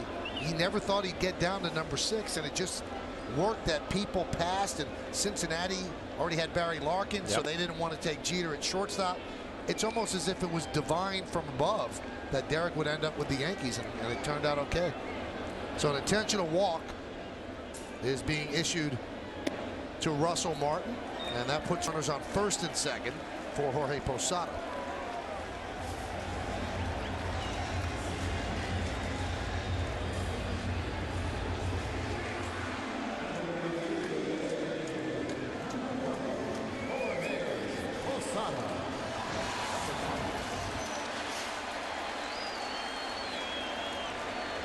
Here's Jorge Posada.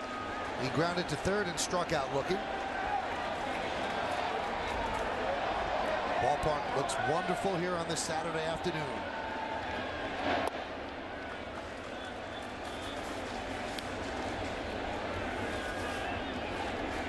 Just a perfect tableau for history when you consider what went on across the street and some of the memories that are being made here on this side of 161st and River. This is one more for the archives. The 1-0. There's a strike.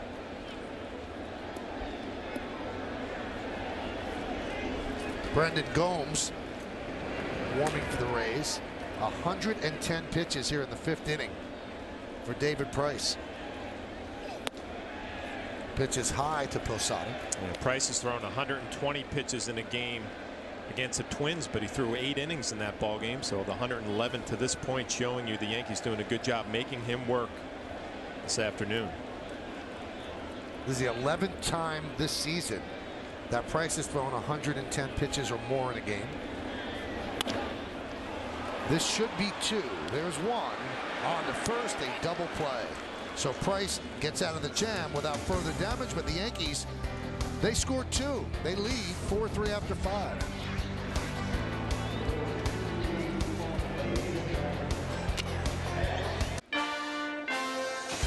Yankees Baseball on Yes is brought to you in part by Mazda. Zoom, zoom.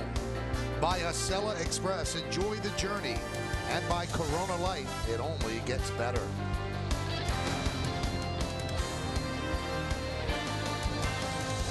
So the Yankees lead 4-3 as we go to the 6th inning. Derek Jeter has 3 hits. He needed 2. He has 3. Single, double, a home run. The home run was hit number 3,000. And that came in the 3rd inning with 1 out. Let's check out the New York State Smokers Quit Line quiz. A little bit later than usual, but you get it nonetheless. Who's the only member of the 3,000 hit club to record his 3,000th hit against the Yankees?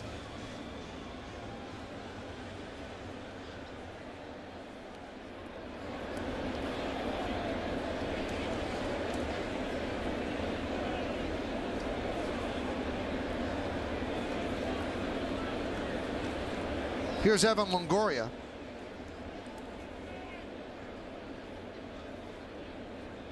John, I got to tell you a story. Everybody watching, I have to tell you an unbelievable story. The guy who caught the ball in left field, his name is Christian Lopez. And he's from Highland Mills, New York, which is near West Point. So he catches the ball. And as you said, there are some, and you certainly couldn't blame anybody for doing what they wanted to do. But there are some that would auction it off. Sure. Get what they can get. This kid didn't want anything. He didn't want anything. And Hal Steinbrenner and the Yankees, this is what they gave the guy. Ground ball up the middle. Cano for the first out. They gave him 4 Champions Suite tickets from now through the World Series for every game.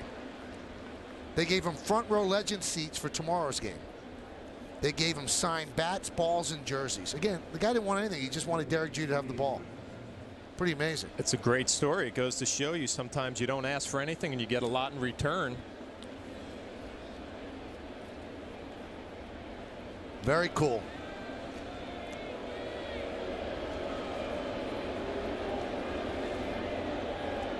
Here's Casey Kochman.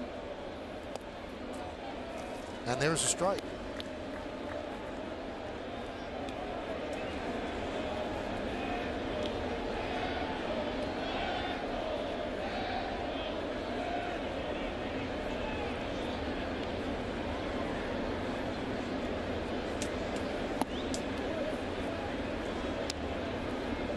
Kochman 0 for 2 today.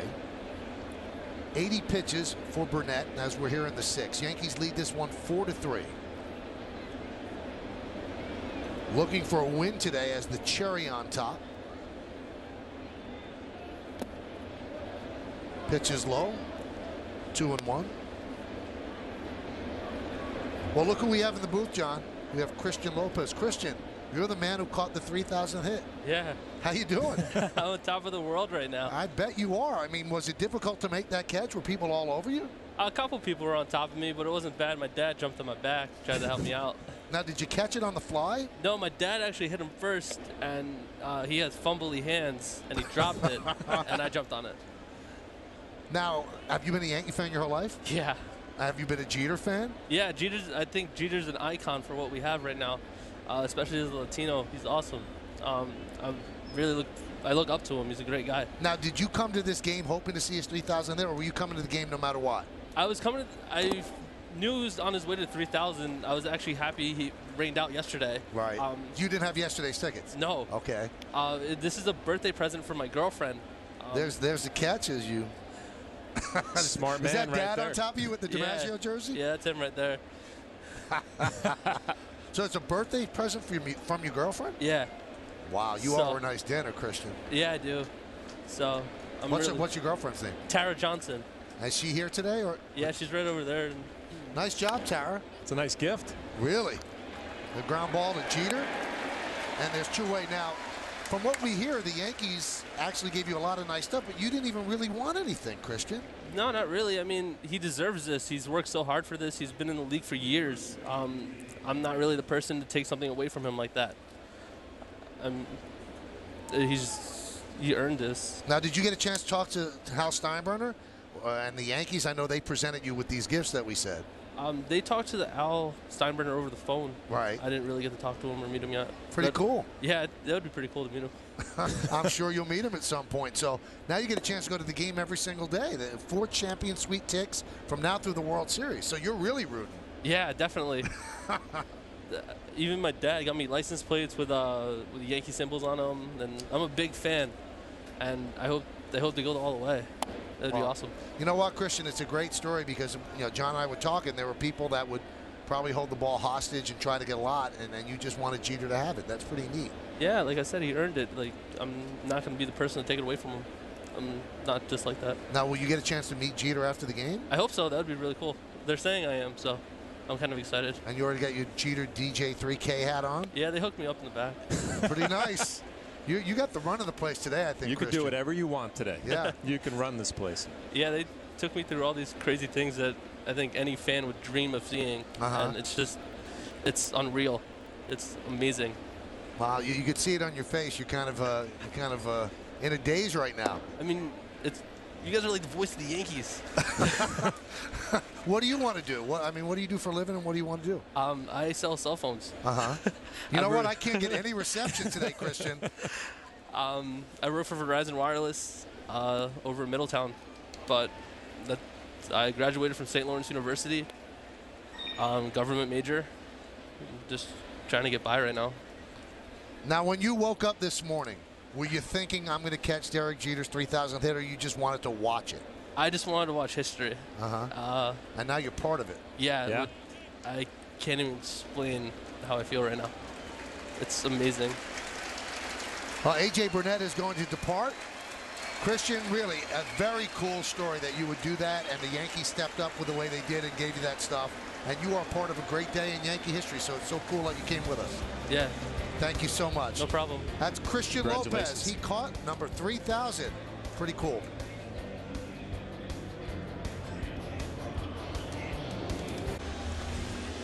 Well, Joe Girardi makes a call to the bullpen, brought to you by AT&T.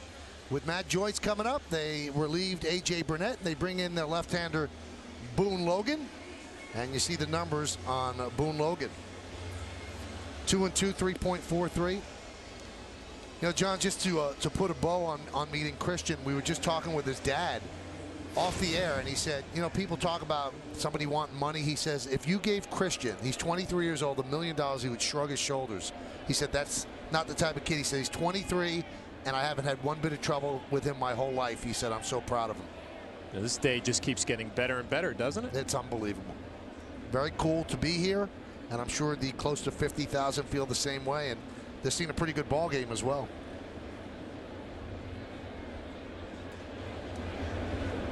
So Boone Logan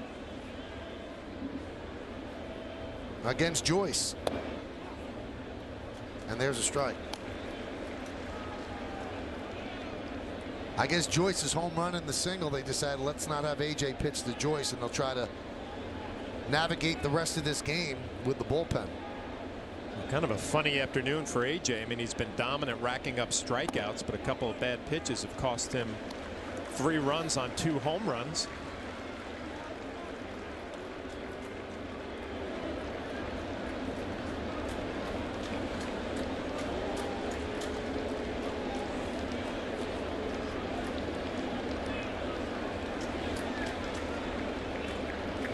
The 0-2 outside.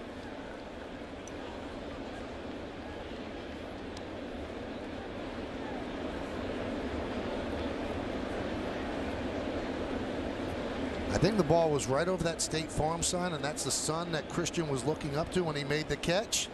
And that's where our cameraman, Pete Sten, was sitting. That's the ledge where Christian caught the ball. Well, I'll tell you what, that's not a bad seat. That's a good view, but that kid is going to have some better seats the rest of the year. Wow. It's a big upgrade. Runner goes, pitches outside, so a stolen base for Upton.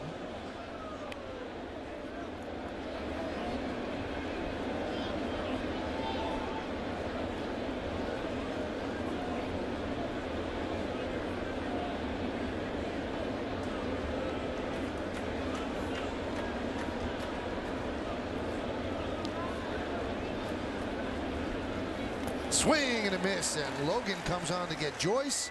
They get the out at first, and the lefty gets the lefty, and the Yankees keep the lead 4-3 as we go to the bottom of the sixth.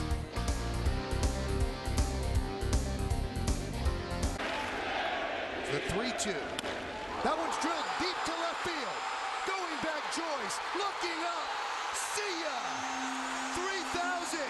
History with an exclamation point. Oh, what a way to join the 3,000 hit club.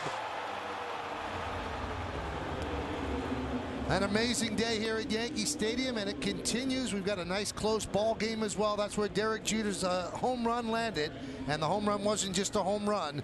It was his 3,000th hit as he became the 20th man in the grand history of baseball to get to that number, and the 4th youngest and only the 2nd guy ever to reach that mark with a home run. The other one being Wade Boggs. Today's the day they predicted it, Mr. 3,000. I hope it doesn't end up like Mr. 3,000 where they recount the hits and he was a couple away. 4-3. Yankees lead this one, and it'll be the bottom of the order. Against the new pitcher. I believe this is Brandon Gomes. It is. So David Price lasted 5. High fly ball center field. And Upton will make the catch to retire Jones for the first out. Let's check out the answer to the New York State Smokers Quit Line quiz. Who's the only member of the 3,000 hit club to record his 3,000 hit against the Yankees? I think it's Carl Yastrzemski. It is, and the ball I think went off Willie Randolph's glove. I was watching on TV.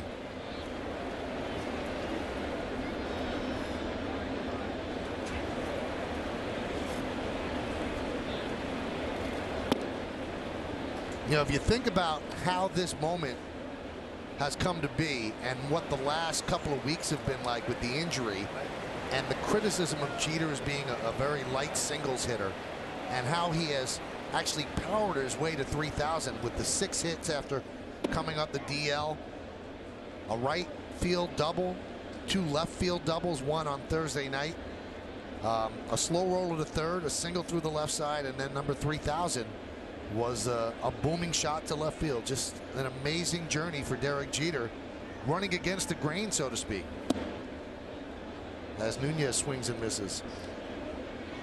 Well, Derek was very open. He wasn't happy with his swing and his production before he went on the DL, and unusual for Derek even to admit something like that. Maybe a little more life in that swing now, some time on the DL, and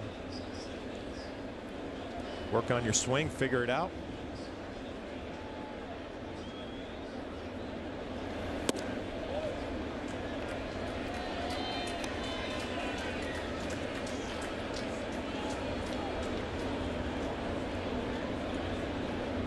Count 2-2 on Nunez.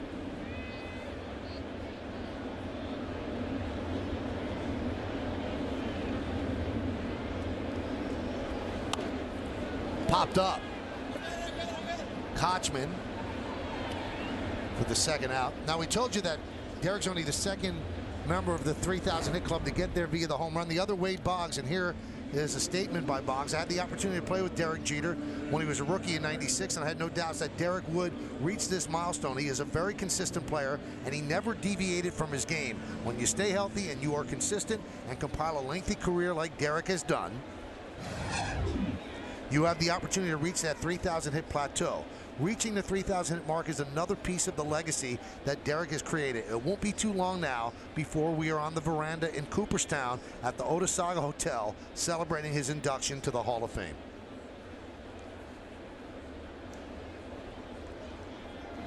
Now, when asked specifically by the St. Petersburg Times, John, about Jeter getting there via the home run, he said, I pretty much expected it because he's Derek Jeter. I don't think anyone expects to hit a home run for their 3,000th hit. He made me famous again. Bogsy's pretty famous.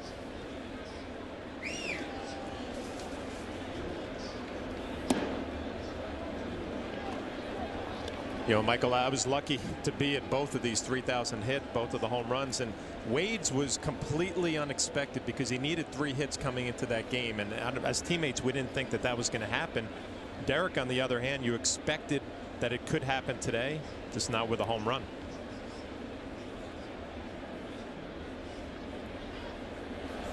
And also now, 5 of the last 7 players. And here's August of '99 when Bogsy went yard for 3,000. That's his dad, and then he kissed home plate. That's a way to touch the plate for 3,000.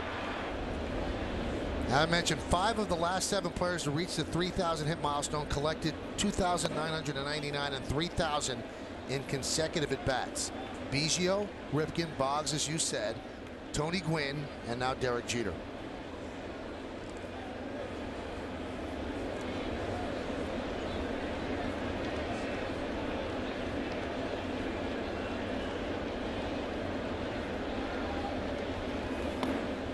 And a walk to Gardner, and that's going to bring up Jeter, who, by the way, is a triple away from the cycle. Now, you know everything about the history of this game. I hope. Has anybody hit for the cycle on the day they got their 3,000th hit? You know what? I don't have it officially, but I'd say no. I'm going to say no.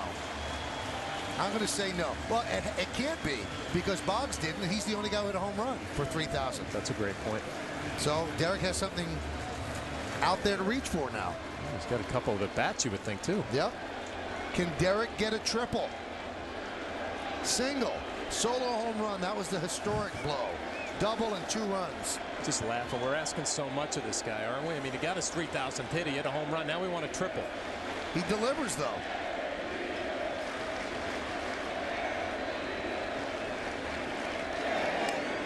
Also, some for the memory book. He needed 2 hits today. He's number 2 on the Yankees.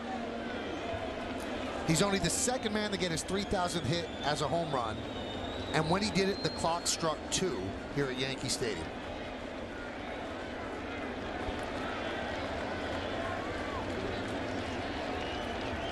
I'll wait for your goosebumps to settle down. Pitch is high.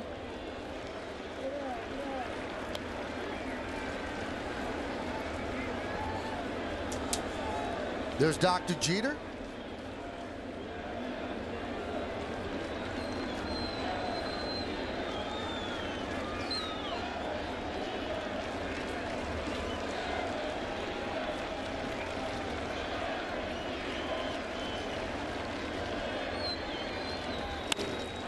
Another base hit for Jeter. He's 4 for 4. Hey, it's not a triple, but a pretty good day.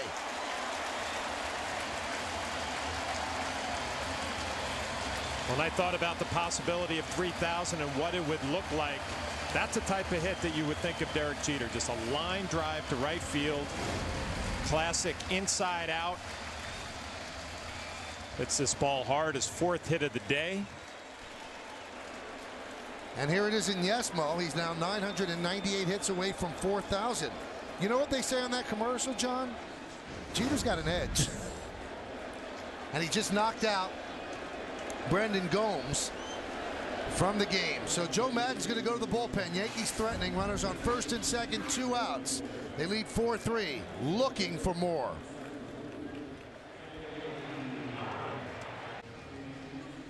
Let's look at the upcoming schedule, brought to you by Acela Express. Enjoy the journey. One more game before the All-Star break. It's tomorrow afternoon right here on Yes.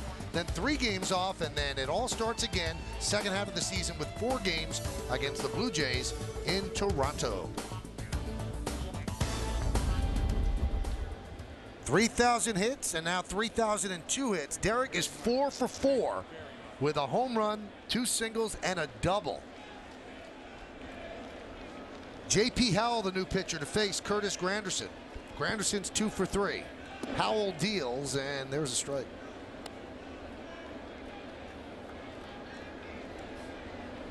Well, the ERA is nothing to be proud of. 15 hits in 13 and 2/3 innings. 8.56 ERA. Howell, one of 2 lefties in the bullpen for Tampa Bay. He's had a lot of arm problems over the last couple of years. Gardner's at second. Jeter is at first.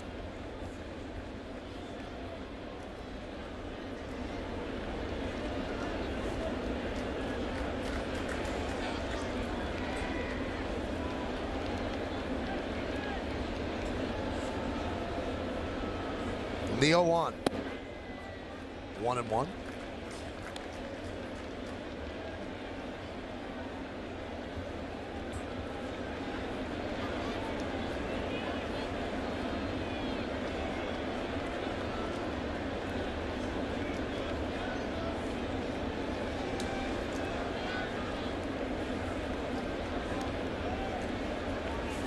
Runners go. And he throws in a stolen base on this great day. A double steal, 1 for Gardner, 1 for Jeter.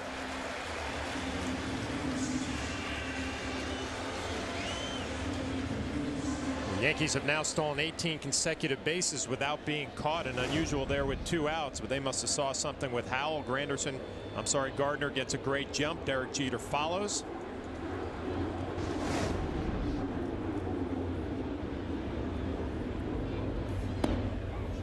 There's a strike. Nips the outside corner. 2-2. Big spot in the game. 4-3 Yankees lead. This would give them some breathing room. They're already into their bullpen. They've used Logan. And Girardi will try to mix and match the rest of the way to get the final 9 outs, but having a bigger lead would help matters. The 2-2. Bounced up there. Nice block by Jaso. And the count 3-2.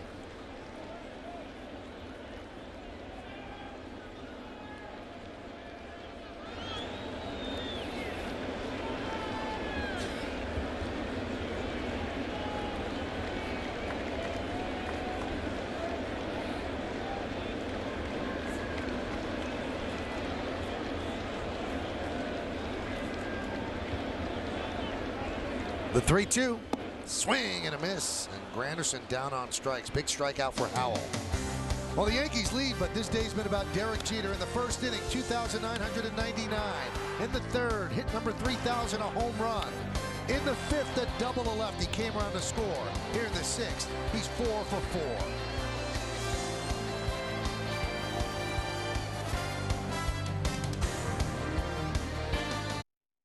A sense of pride is exhilarating, and I think one other thing that probably makes it more exhilarating, I was sitting next to my wife and I said, you know, he's going to get number 3,000 with a home run. And I said, my goodness, I said, I'm afraid to make any more prognostications. No, it's exciting, it's euphoric. You can't come up with the words because of the fact that it's such a monumental level. It's a level so difficult for players to achieve. And to recognize that he did this and started that whole process back in 1992 is rewarding. It's almost got a parental feeling to it. That's Dick Groch, and Kim Jones caught up with him right after Derek got the 3,000 hit. This guy should get into prognosticating because right around 1992 he predicted that Derek was going to the Hall of Fame, and that's happening. The Cadillac scoreboard, 4-3, Yankees lead. The 1-0 to Sean Rodriguez. Chop foul. I love that last line right there. Parental feel to it when you're a scout and sign a player, and obviously Derek having a Hall of Fame career. He's only the 4th player to have 4 hits during the game in which he recorded his 3,000th hit. The others, Gwynn, Brett, and Biggio. Biggio at 5.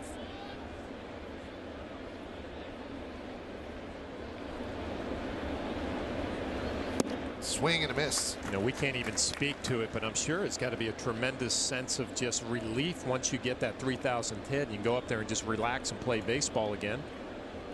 5 hits for Biggio, 4 for Derek today.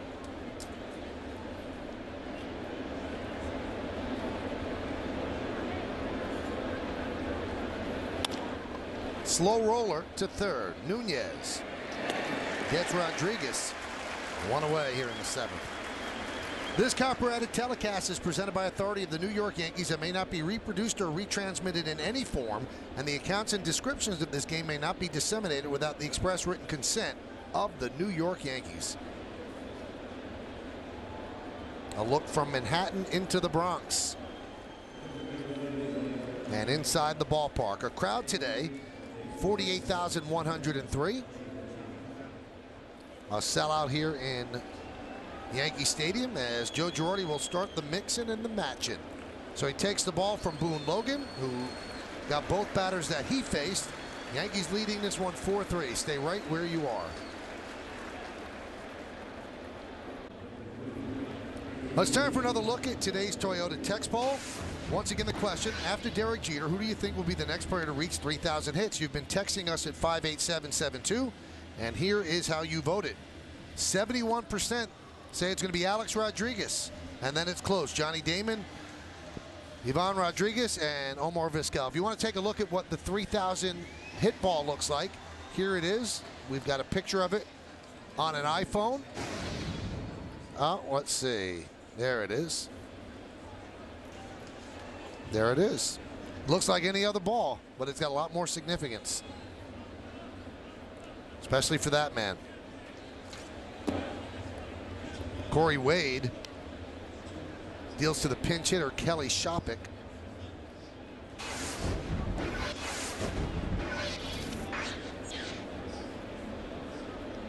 And the 1-0.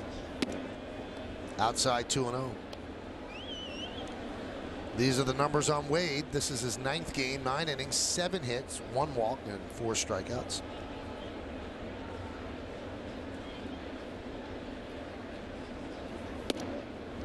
And now 3-0. Well,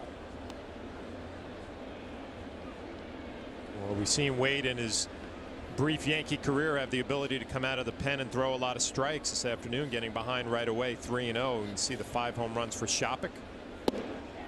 There's a strike. Batting average not impressive, but he does have some power.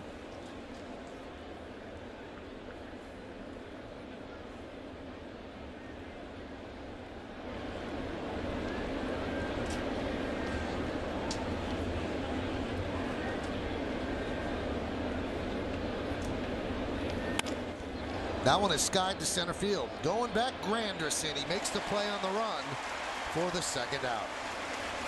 Why don't we check out the Rays in-game box score brought to you by McDonald's.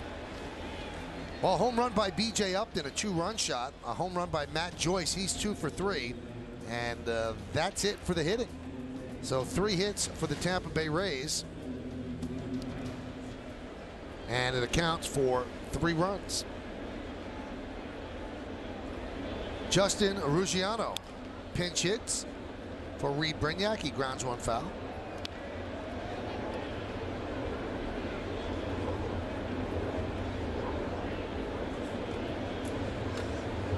We're in the 7th inning. Those are the numbers for Ruggiano. The 0-1. Strike 0-2. Might get a chance to see Mariano Rivera today. He's had 5 days off. He last pitched on Sunday against the Mets.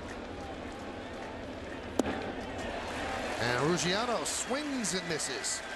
So Wade goes down and takes the 2 Rays with him. At the end of 6.5 innings of play, Yankees lead the Rays 4-3. It's time for the 7th inning stretch, but we'll stay right here to honor America in New York. Please rise and offer a moment of silent prayer as we remember the servicemen and women who are serving our country at home and around the globe. Thank you. Now join in Kate Smith's rendition of God Bless America.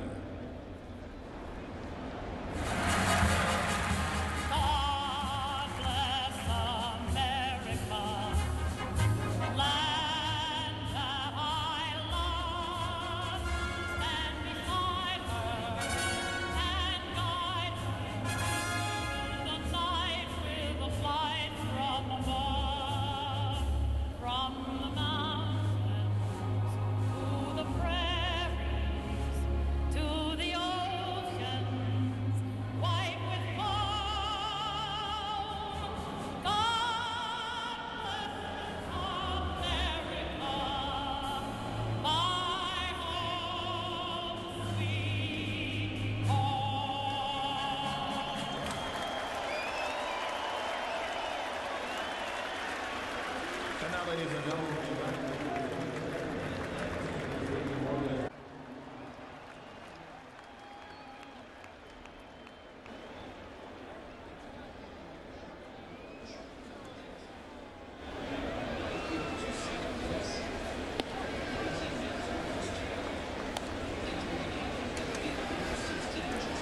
That was a big-time tease by Curry. I want to see what he said now. Don't you, John? Of course I do. Jeter 3000 coming up after the game. 1-0 count on Teixeira. And there's a strike. You're proud of Jack, aren't you? He's kind of growing up in this business Jack's now. the Throws best. a tease out there like that. You're It's parental. unbelievable. You're parental. That was a great tease. He could have given the answer right there, but no.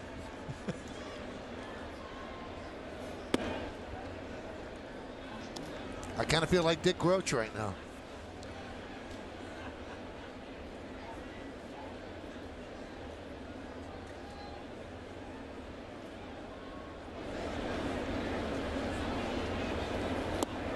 Swing and a miss.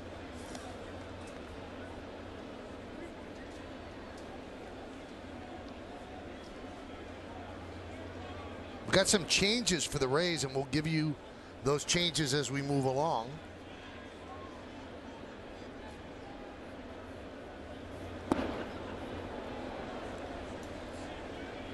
It'll be Teixeira, Cano, and Martin.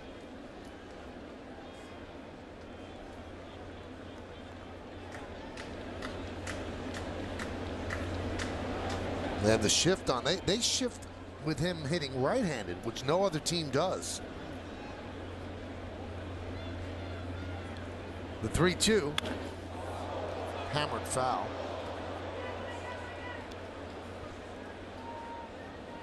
You see some different things when you play the Rays, don't you? And Joe Madden, their manager, I mean, he never seems to throw the same lineup out there back-to-back days.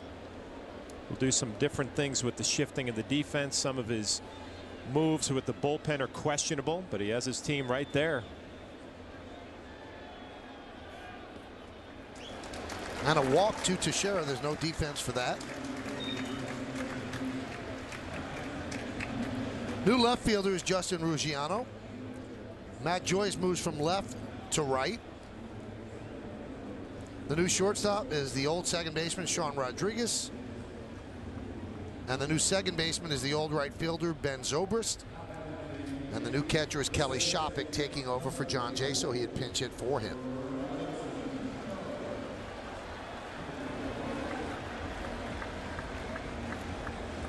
Here's Robinson Cano. Well, Michael, a lot of times at the end of the games you see all these switches for defensive purposes, and it seems like Joe Madden making some changes to try to get some offense going here in the middle of the game.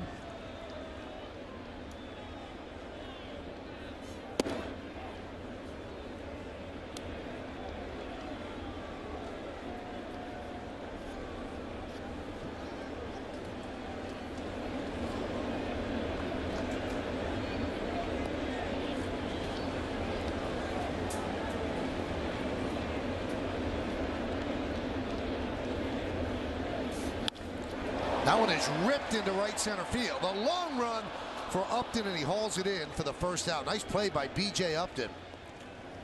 Time for the game summary, brought to you by your local Nissan dealer. Now, the Yankees lead 4-3, so there's the game aspect of it, but much of the summary is about Derek Jeter. In the third inning, hit number 3,000, a home run. He's 4 for 4, a double, a home run, and 2 runs scored. 28th player in big league history to reach 3,000 hits, and the second player in big league history to homer for that milestone hit. The other one being Wade Boggs, 4-8-0, leading 3-3-0. So the quest, at least for 3,000, is over. Russell Martin pounds one foul.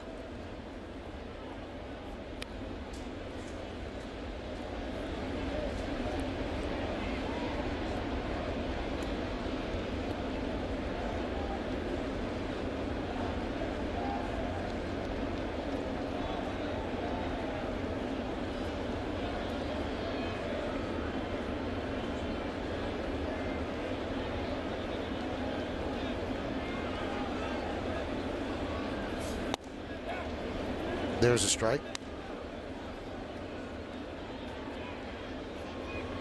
David Robertson getting ready.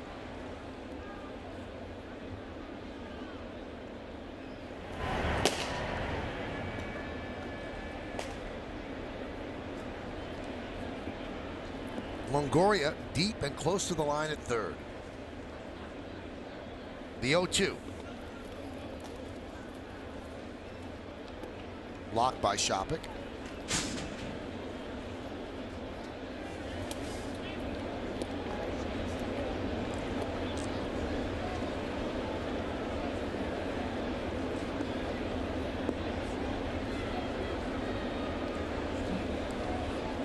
Teixeira's at first, one man out, bottom of the 7th inning. Yankees up 4-3.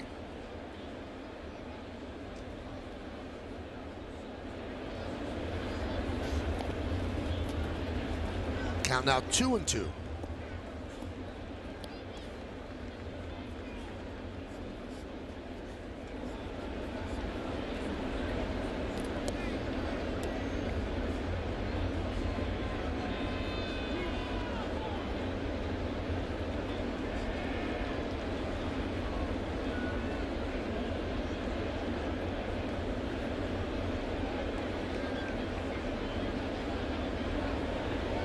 Two.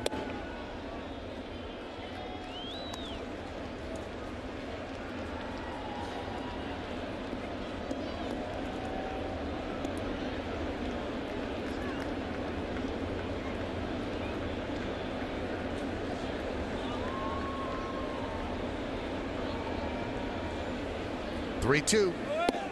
It's high, so a walk with Teixeira running. Runners on first and second with one out. Well, by getting 2 runners on this inning, John, that means that Derek will at least.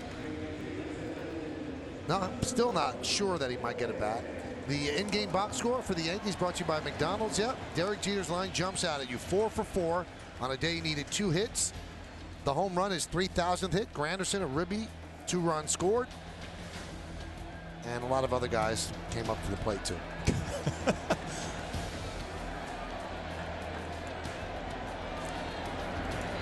One more Yankee has to reach to ensure that Derek will get up in the 8th.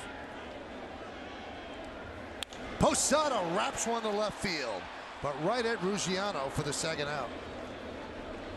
Well, Jorge hits this ball hard, and you almost get the feeling this afternoon with Derek Jeter going for 3,000 that his good friend might do something as well, and he hits this ball hard, just nothing to show for it.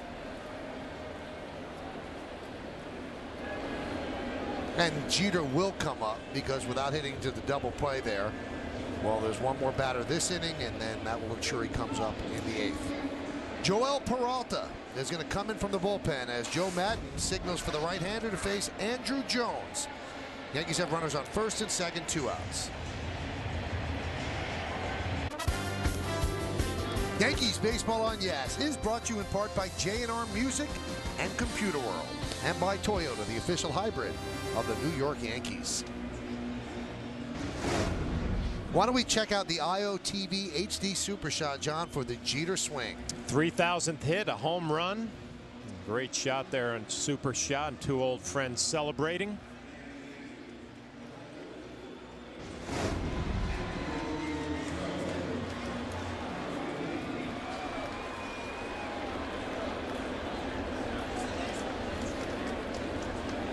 Joel Peralta, 30 hits in 39 and 2/3 innings.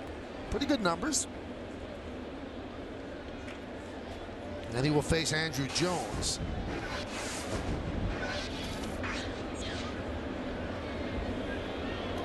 Well, I would think, John, that, you know, with Peralta coming in and Andrew's difficulty in hitting righties this year, Nick Swisher must really be banged up if they're not even using him as a pinch hitter here. Yeah, what did he get hurt on that Zobrist ball in the corner? Yeah, his quad. I don't remember anything from that play that really jumped out that it looked like he hurt himself, but obviously not available today. Grounded to third. Longoria will go the short way, and that will do it as Peralta gets Andrew Jones on the ground ball. No runs, no hits, no errors. 2 men left.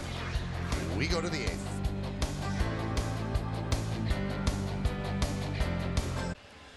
Well, you can vote along with us for today's Chevy Player of the Game. Text your vote to 58772 or vote online at yesnetwork.com. Here are the candidates. Is it 1, the captain? Is it 2, number 2? Is it 3, Derek? Is it 4, Jeter? We're really not giving you much of a choice there, John. Well, they don't throw the nickname Jeets in there? Jeets, yeah. DJ3K. That's a write-in candidate. Vote now, make your voice heard. Standard text messaging rates apply. You know what's strange, John, is lost amidst all the Jeter stuff today. It's a pretty good game. Pretty good, and it means a lot, too. Well, it does mean a lot, and I'm sure if you talk to Derek after this game, if the Yankees win, that's going to be probably one of his focus points, but obviously a big afternoon for him with the 4 hits, 3,000. The Yankees are right where they want to be right now. David Robertson in for the 8th inning. Mariano will be available today if the Yankees need him in the 9th. Top of the 8th inning, top of the order, Johnny Damon. And there's a strike.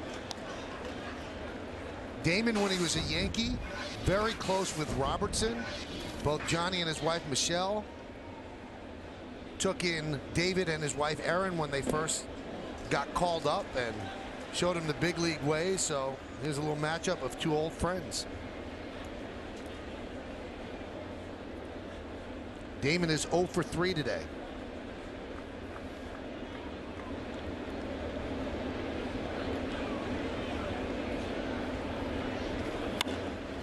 High fly ball, deep right center, going back. Granderson still back.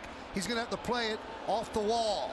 Johnny Damon's going for 3, and he is going to make it. There's the tying run. So a triple off of Robertson. Well, David Robertson has been so good this year. It's unusual to see a ball hit this hard off of his curveball. We'll get another look at it, and it just kind of rolled up there. Didn't have that good bite. I'm sure he wanted to bounce it. Did not execute the pitch, and he paid the price. Curtis Granderson falls down. That's going to make it an easy triple for Johnny Damon. Well, David Robertson always seems to work himself into a little bit of a jam and then does his Houdini act to get out of it. Can he do it now as the Yankees bring the infield in with Ben Zobrist at the plate? Well, we know he's such a strikeout pitcher, the ability to pick up some swings and misses, and that's what he's looking for here against Zobrist. Not an easy task.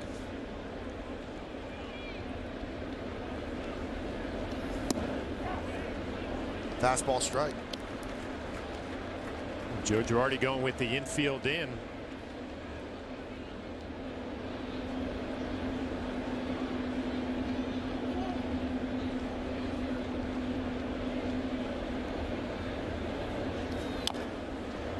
Quickly ahead in the count, 0-2.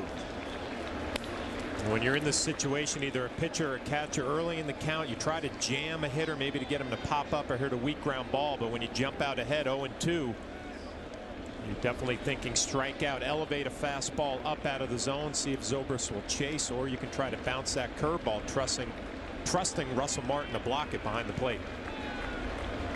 The 0-2. Ground ball up the middle, base hit, tie game. Johnny Damon scores. Zobrist picks up an RBI single, and it is 4-4. Hangar One Vodka is touring the country this summer in their 120-foot blimp, telling the story of their unique vodka made in an aircraft hangar in California. Great day to be in a blimp and looking down on the greatest city in the world. And today, Yankee Stadium is the epicenter of the baseball world, with Derek Jeter's chase for 3,000. Now a chase for a victory. Here's Longoria.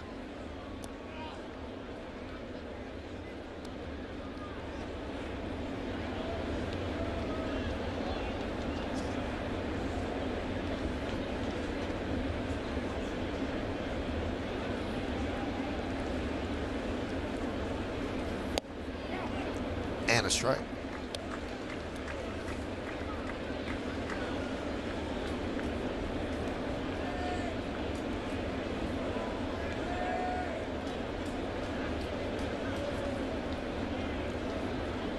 You know the Rays will be aggressive on the base paths. We'll see if Zobrist is going to try to steal, get himself in scoring position.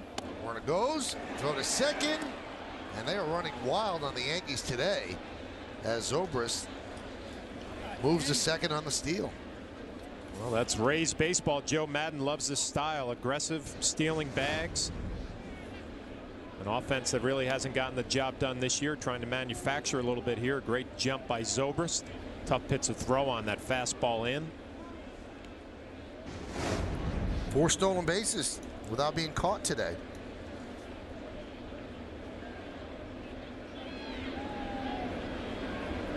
The 1-1 popped up. Cano drifts into shallow right, called off by Andrew Jones. And Jeter cuts off the throw as Zobrist stays put at second.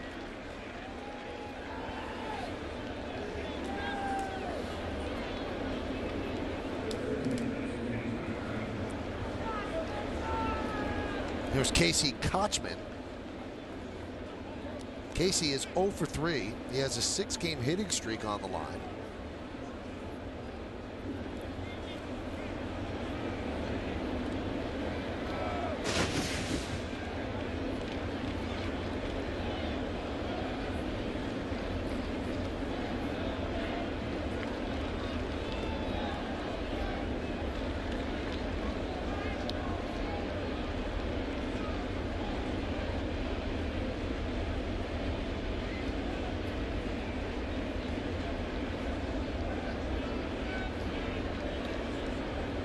Go ahead run at second. That's Ben Zobrist. We're in the top of the 8th.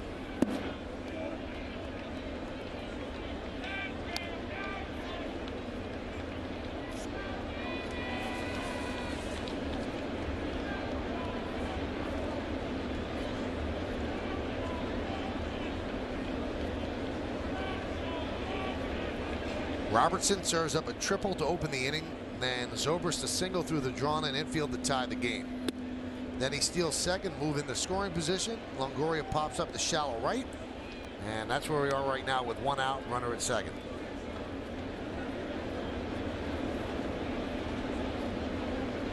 Looks like they're going to intentionally walk Casey Kochman here with first base open.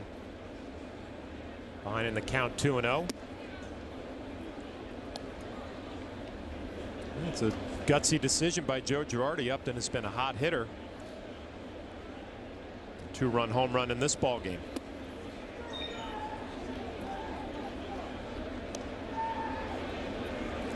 Follow the New York Yankees with the MLB.com @Bat11 app for your iPhone, iPad, Android, or BlackBerry. Get live audio, pitch-by-pitch tracking, video highlights, and more.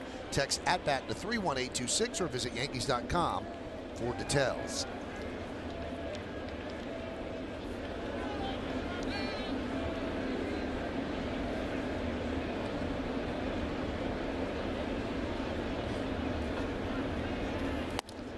There's a strike to Upton. Upton with a 2-run home run today. Also walked. He's 1 for 2.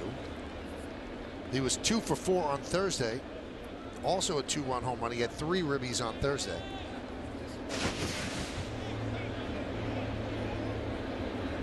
He has 7 home runs in his last 14 games. Little conference on the mound. It is a gutsy call here. You're electing to go after one of the hotter hitters. And you feel more comfortable with that righty-righty matchup than the one against Kochman. Yeah, I think this is more of a, usually in this situation you'll say, oh, they're playing for a double play, but Upton, a guy who runs well, it'll be tough to double him up. So the righty-righty matchup Joe Girardi feels better about.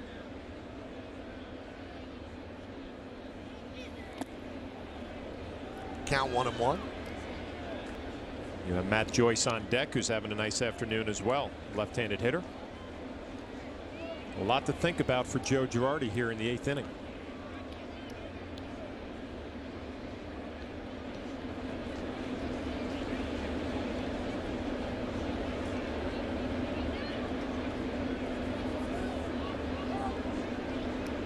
Fakes the throw to second.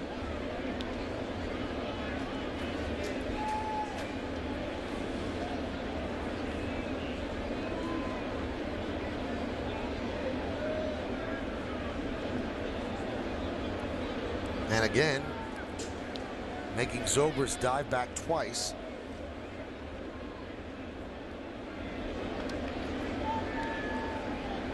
This time they do make the throw. This time he doesn't slide in.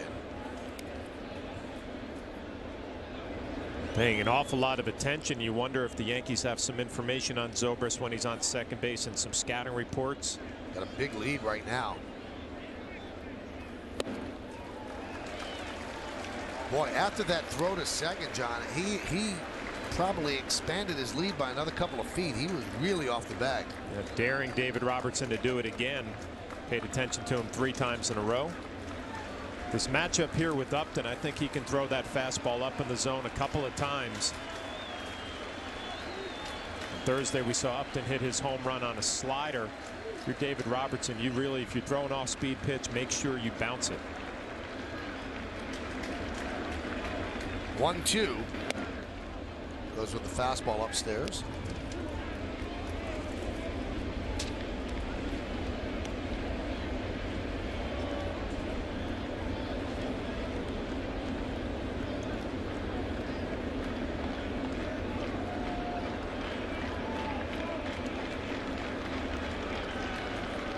The pitch. He struck him out, a foul tip, held on by Martin. 2 away. Big strikeout of B.J. Upton. So at this point, the strategy works. And David Robertson did not play around. He just came right at him with that fastball, little foul tip that Russell Martin is able to hold on to.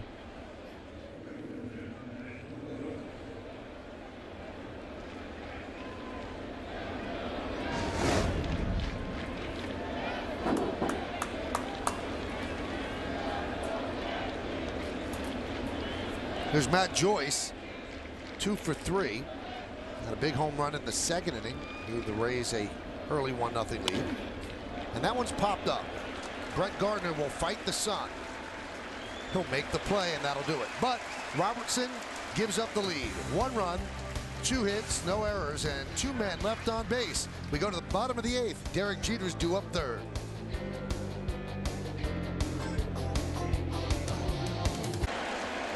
Let's check out tomorrow's starting pitchers, brought to you by Verizon Fios. Visit us online at verizon.com/getFios to get the best deals on Fios. Good pitching matchup. An all-star James Shields against a guy who should be an all-star, CC Sabathia. Great pitching matchup. Our coverage begins at 12:30 with the pregame show. 105, 107 first pitch from that place, Yankee Stadium. Eduardo Nunez will lead off against Joel Peralta. Also, I want to remind everybody, immediately following this game, it's not your regular postgame, it's Jeter 3000. It'll be a comprehensive look at Jeter, an interview with Jeter. Obviously, you'll see the home run a couple of times as well. Everything you want to know about Derek Jeter and that milestone that he accomplished in the 3rd inning today, it's on Jeter 3000. That one is a hot shot inside 3rd and down the left field line. Nunez rounds first. He's going to 2nd. The ball gets away from Ruggiano, but he stops right there, does Nunez. He'll take a double to open up the 8th. Well, he was thinking about a triple, and he kind of had some trouble getting to second base with his footing, and that made him change his mind that he was going to stay at second, but he had a triple on his mind as Ruggiano had a little trouble. Slider hangs, good bat speed, drills it right down the left field line. It's out of the reach of a diving Longoria. Michael, now you start thinking Derek Jeter an opportunity as you see the misstep there around second base, and Nunez takes it back.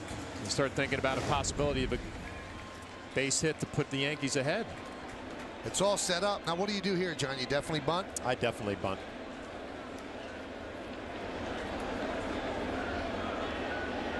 Well, they're expecting that. They're in on the grass at corners.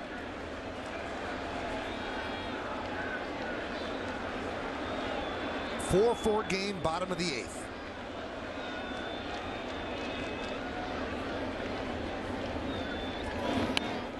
And it's a bunt. It's a beauty. As Longoria makes the throw to Zobrist, the sacrifice successful. 5-4 moving to 3rd is Nunez, and coming to the plate, Derek Jeter. Derek Jeter, number 2.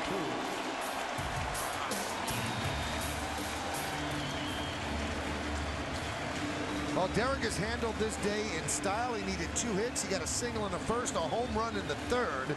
Since then, a double in the 5th, a single in the 6th, a stolen base. He has 2 career 5-hit games, and he's a triple away from the cycle today. So the infield is in for the Rays. It's Peralta against Jeter. The go-ahead run is at 3rd. We're in the bottom of the 8th. It's a 4-4 game.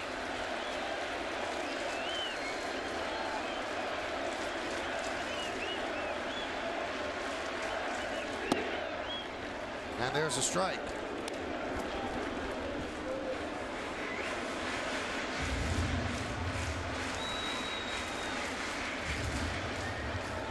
His home run in the 3rd, first one at the stadium since July 22nd of last year. His 3rd home run of the year.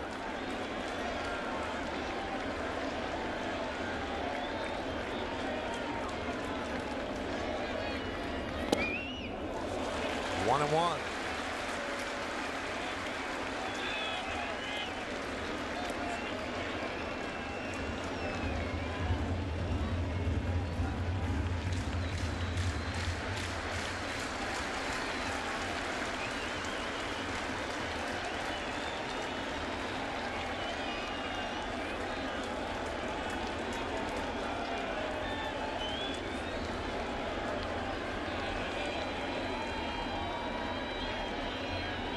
The 1-1.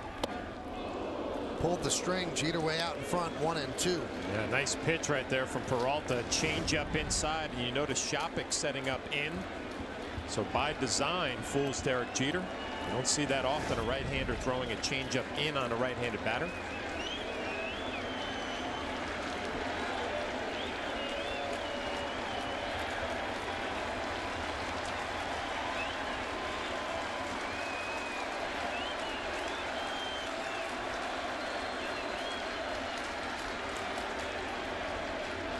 And the 1-2. Grounded up the middle and through for a base hit. Jeter's 5 for 5. And the fairy tale just keeps getting sweeter. Oh, and the Yankees lead 5-4.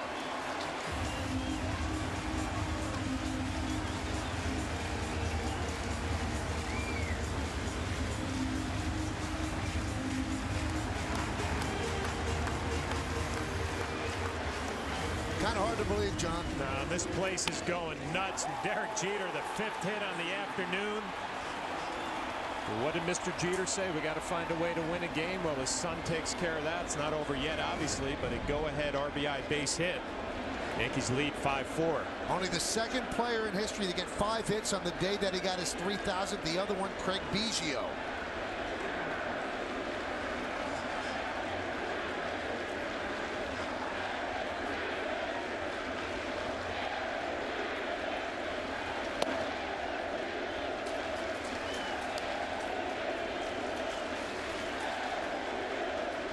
Mariano, who's been with Jeter for all 3,003 hits.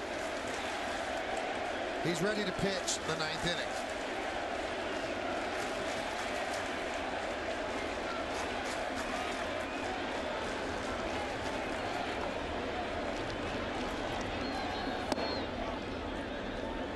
There's a strike. The infield backs up now with a runner on first, looking for the double play. That's Derek's 3rd career 5-hit game, the first time he's done it since June 21st of 2005. So over 6 years.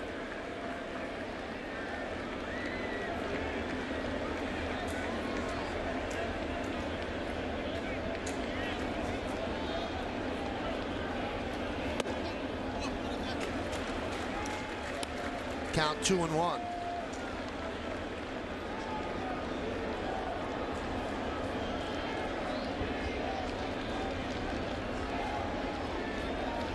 With his 5 hits, Derek has jumped his average from 257 to 270.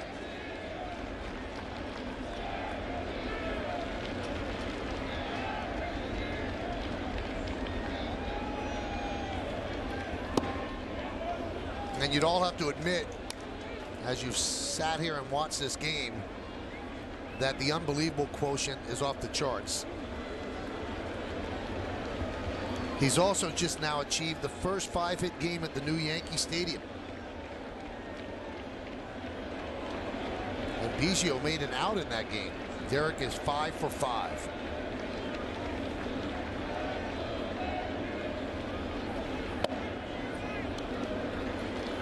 Count 3-2.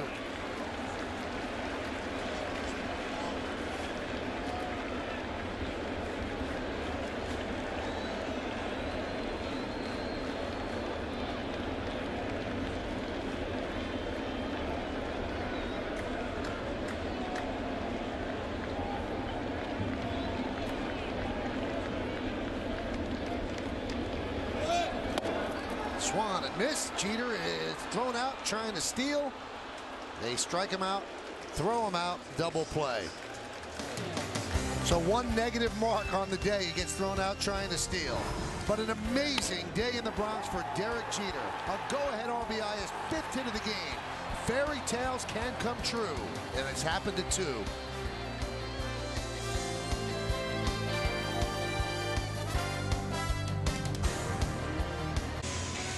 Well, the Yankees go to the top of the 9th inning with a 5-4 lead in a magical afternoon in New York City. Derek Jeter needed 2 hits to get to 3,000. He is 5 for 5. And how apropos that his teammate from the very beginning, when he came up, In the middle of 1995, Mariano was there, and he's still here all these years later, 17 years, and he will try to close out this magical afternoon for Derek Jeter, 1-1 with 21 saves, 1.91 ERA. The last time we saw Mo, 2 outs, bottom of the 9th inning, Citi Field. Yankees had a lead, but the Mets came back, tied the score, won it in extra innings. Mo has been shut down with a little bit of a pain in his elbow, and this is his first appearance back on the mound 5 days later on the 6th day. Yeah, Mariano says he's ready to go. We'll pay attention to his location early, but you're right, Michael. Fitting that he is on the mound here with an opportunity to close this game out on a big day by the captain, Derek Jeter.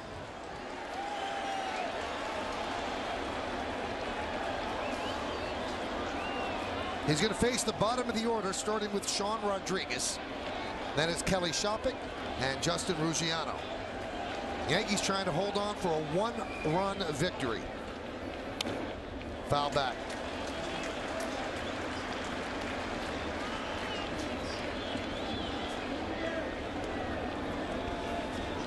Mariano has not allowed a run here at Yankee Stadium all year. He has had an outstanding season. Chosen for the All-Star team. He is not going to go to rest the elbow. Check swing. Did he go? Yes, he did. And the count is 0-2. 13 for 13 at home. He's actually let 4 get away on the road. 8 for 12. 21 total. With that long layoff, he quickly jumps ahead here. 0-2. 2 pretty good pitches. Cutter away, sinker in.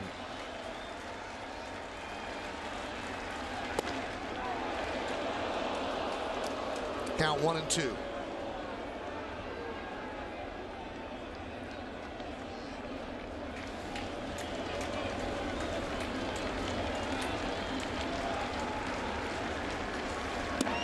Strike 3. Rodriguez down looking.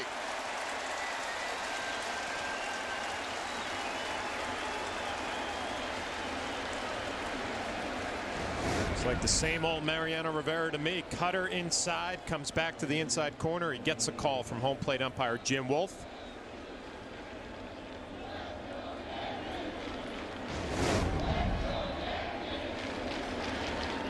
There's Kelly Shopik.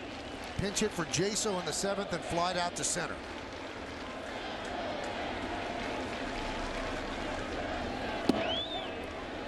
Strike.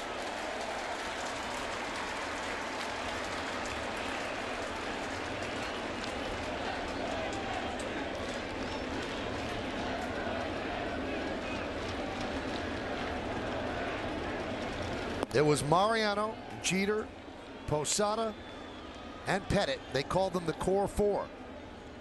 Here since '95, contributing to the 5 championships. Now it's down to the key 3 with Andy Pettit back home in Texas, retiring following last season. The 1-1. 2-1. They all came up through the system together. Burst upon the scene in '95. Mo is a starter. Posada backing up. Actually is a pinch runner in the '95 playoffs. Derek Jeter coming up as an injury replacement and getting his first base hit on May 30th of 1995. There's a fly ball to deep center. Backing up Granderson. Still backing up on the track. He makes the play at the wall. That ball kept traveling, and Granderson used up all of the ballpark with his back against the fence. Mentioned Shopik has some power. The batting average is not impressive, but he hits this ball well to center field. Looked like Granderson was camped, and then all of a sudden he's got to hustle to get right back in front of the wall and make the play. Good extension.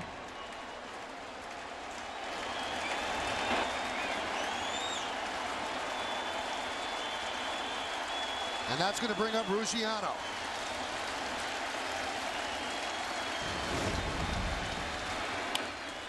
Fouled away. A sellout crowd of 48,103, most of them on their feet. They've already seen what they came to see, Derek Jeter get his 3,000th hit.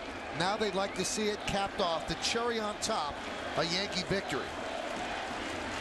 And a Yankee win would make the day an awful lot sweeter for Derek Jeter as well. Count 1-1.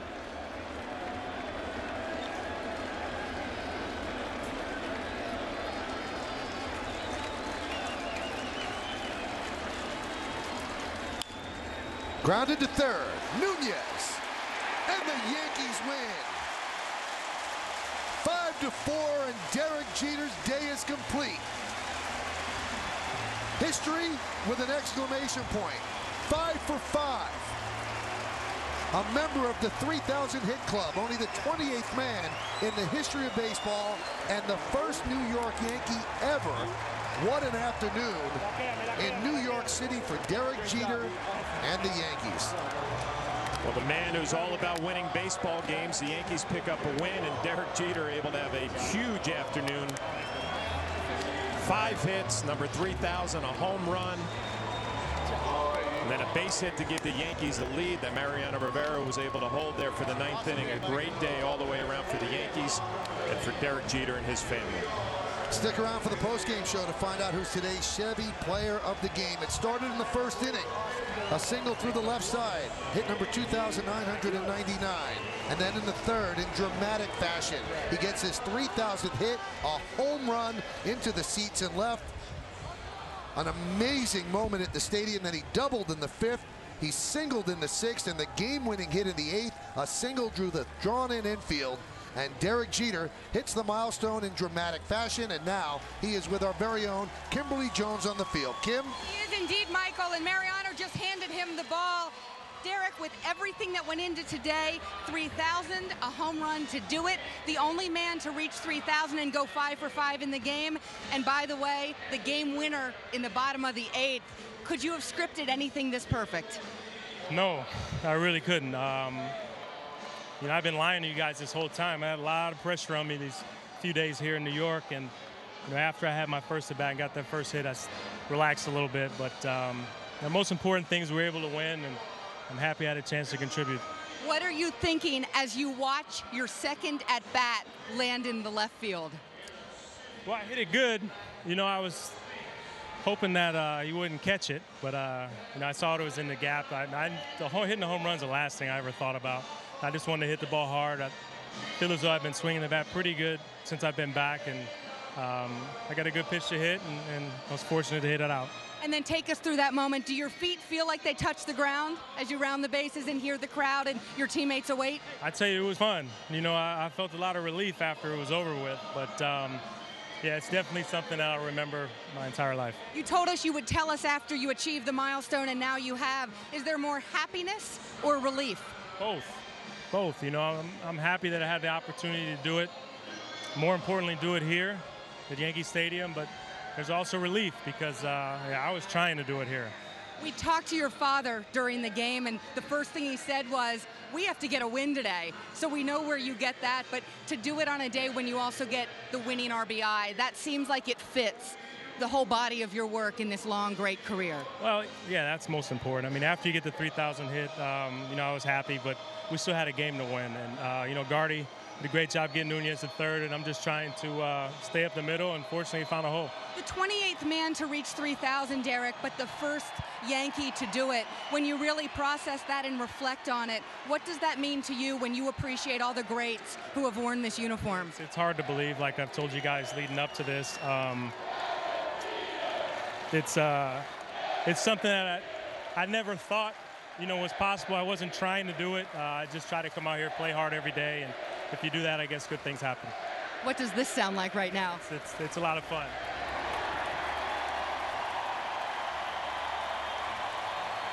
What would you say to all of these fans if you got a chance to address them? Well, thanks for coming. Thanks for the support throughout the years. Like I said, I'm most happy that I've done them, got them all in this uniform and playing for this organization. And they spent the whole afternoon thanking you. It was a very special day that everyone here is so happy they were a part of. It was. I'm happy to be here. Thank you, Derek. Michael, back to you. I think we're all happy to be here. 48,103 fans happy to be here as well. And Derek Jeter achieves a historic milestone here at the stadium. The first Yankee ever to pick at 3,000 hits, and what a way to do it with one swing as it settles into the seats in left field. And Derek Jeter goes 5 for 5. The Yankees win and he's the 28th man to pick up 3,000 hits and the first Yankee.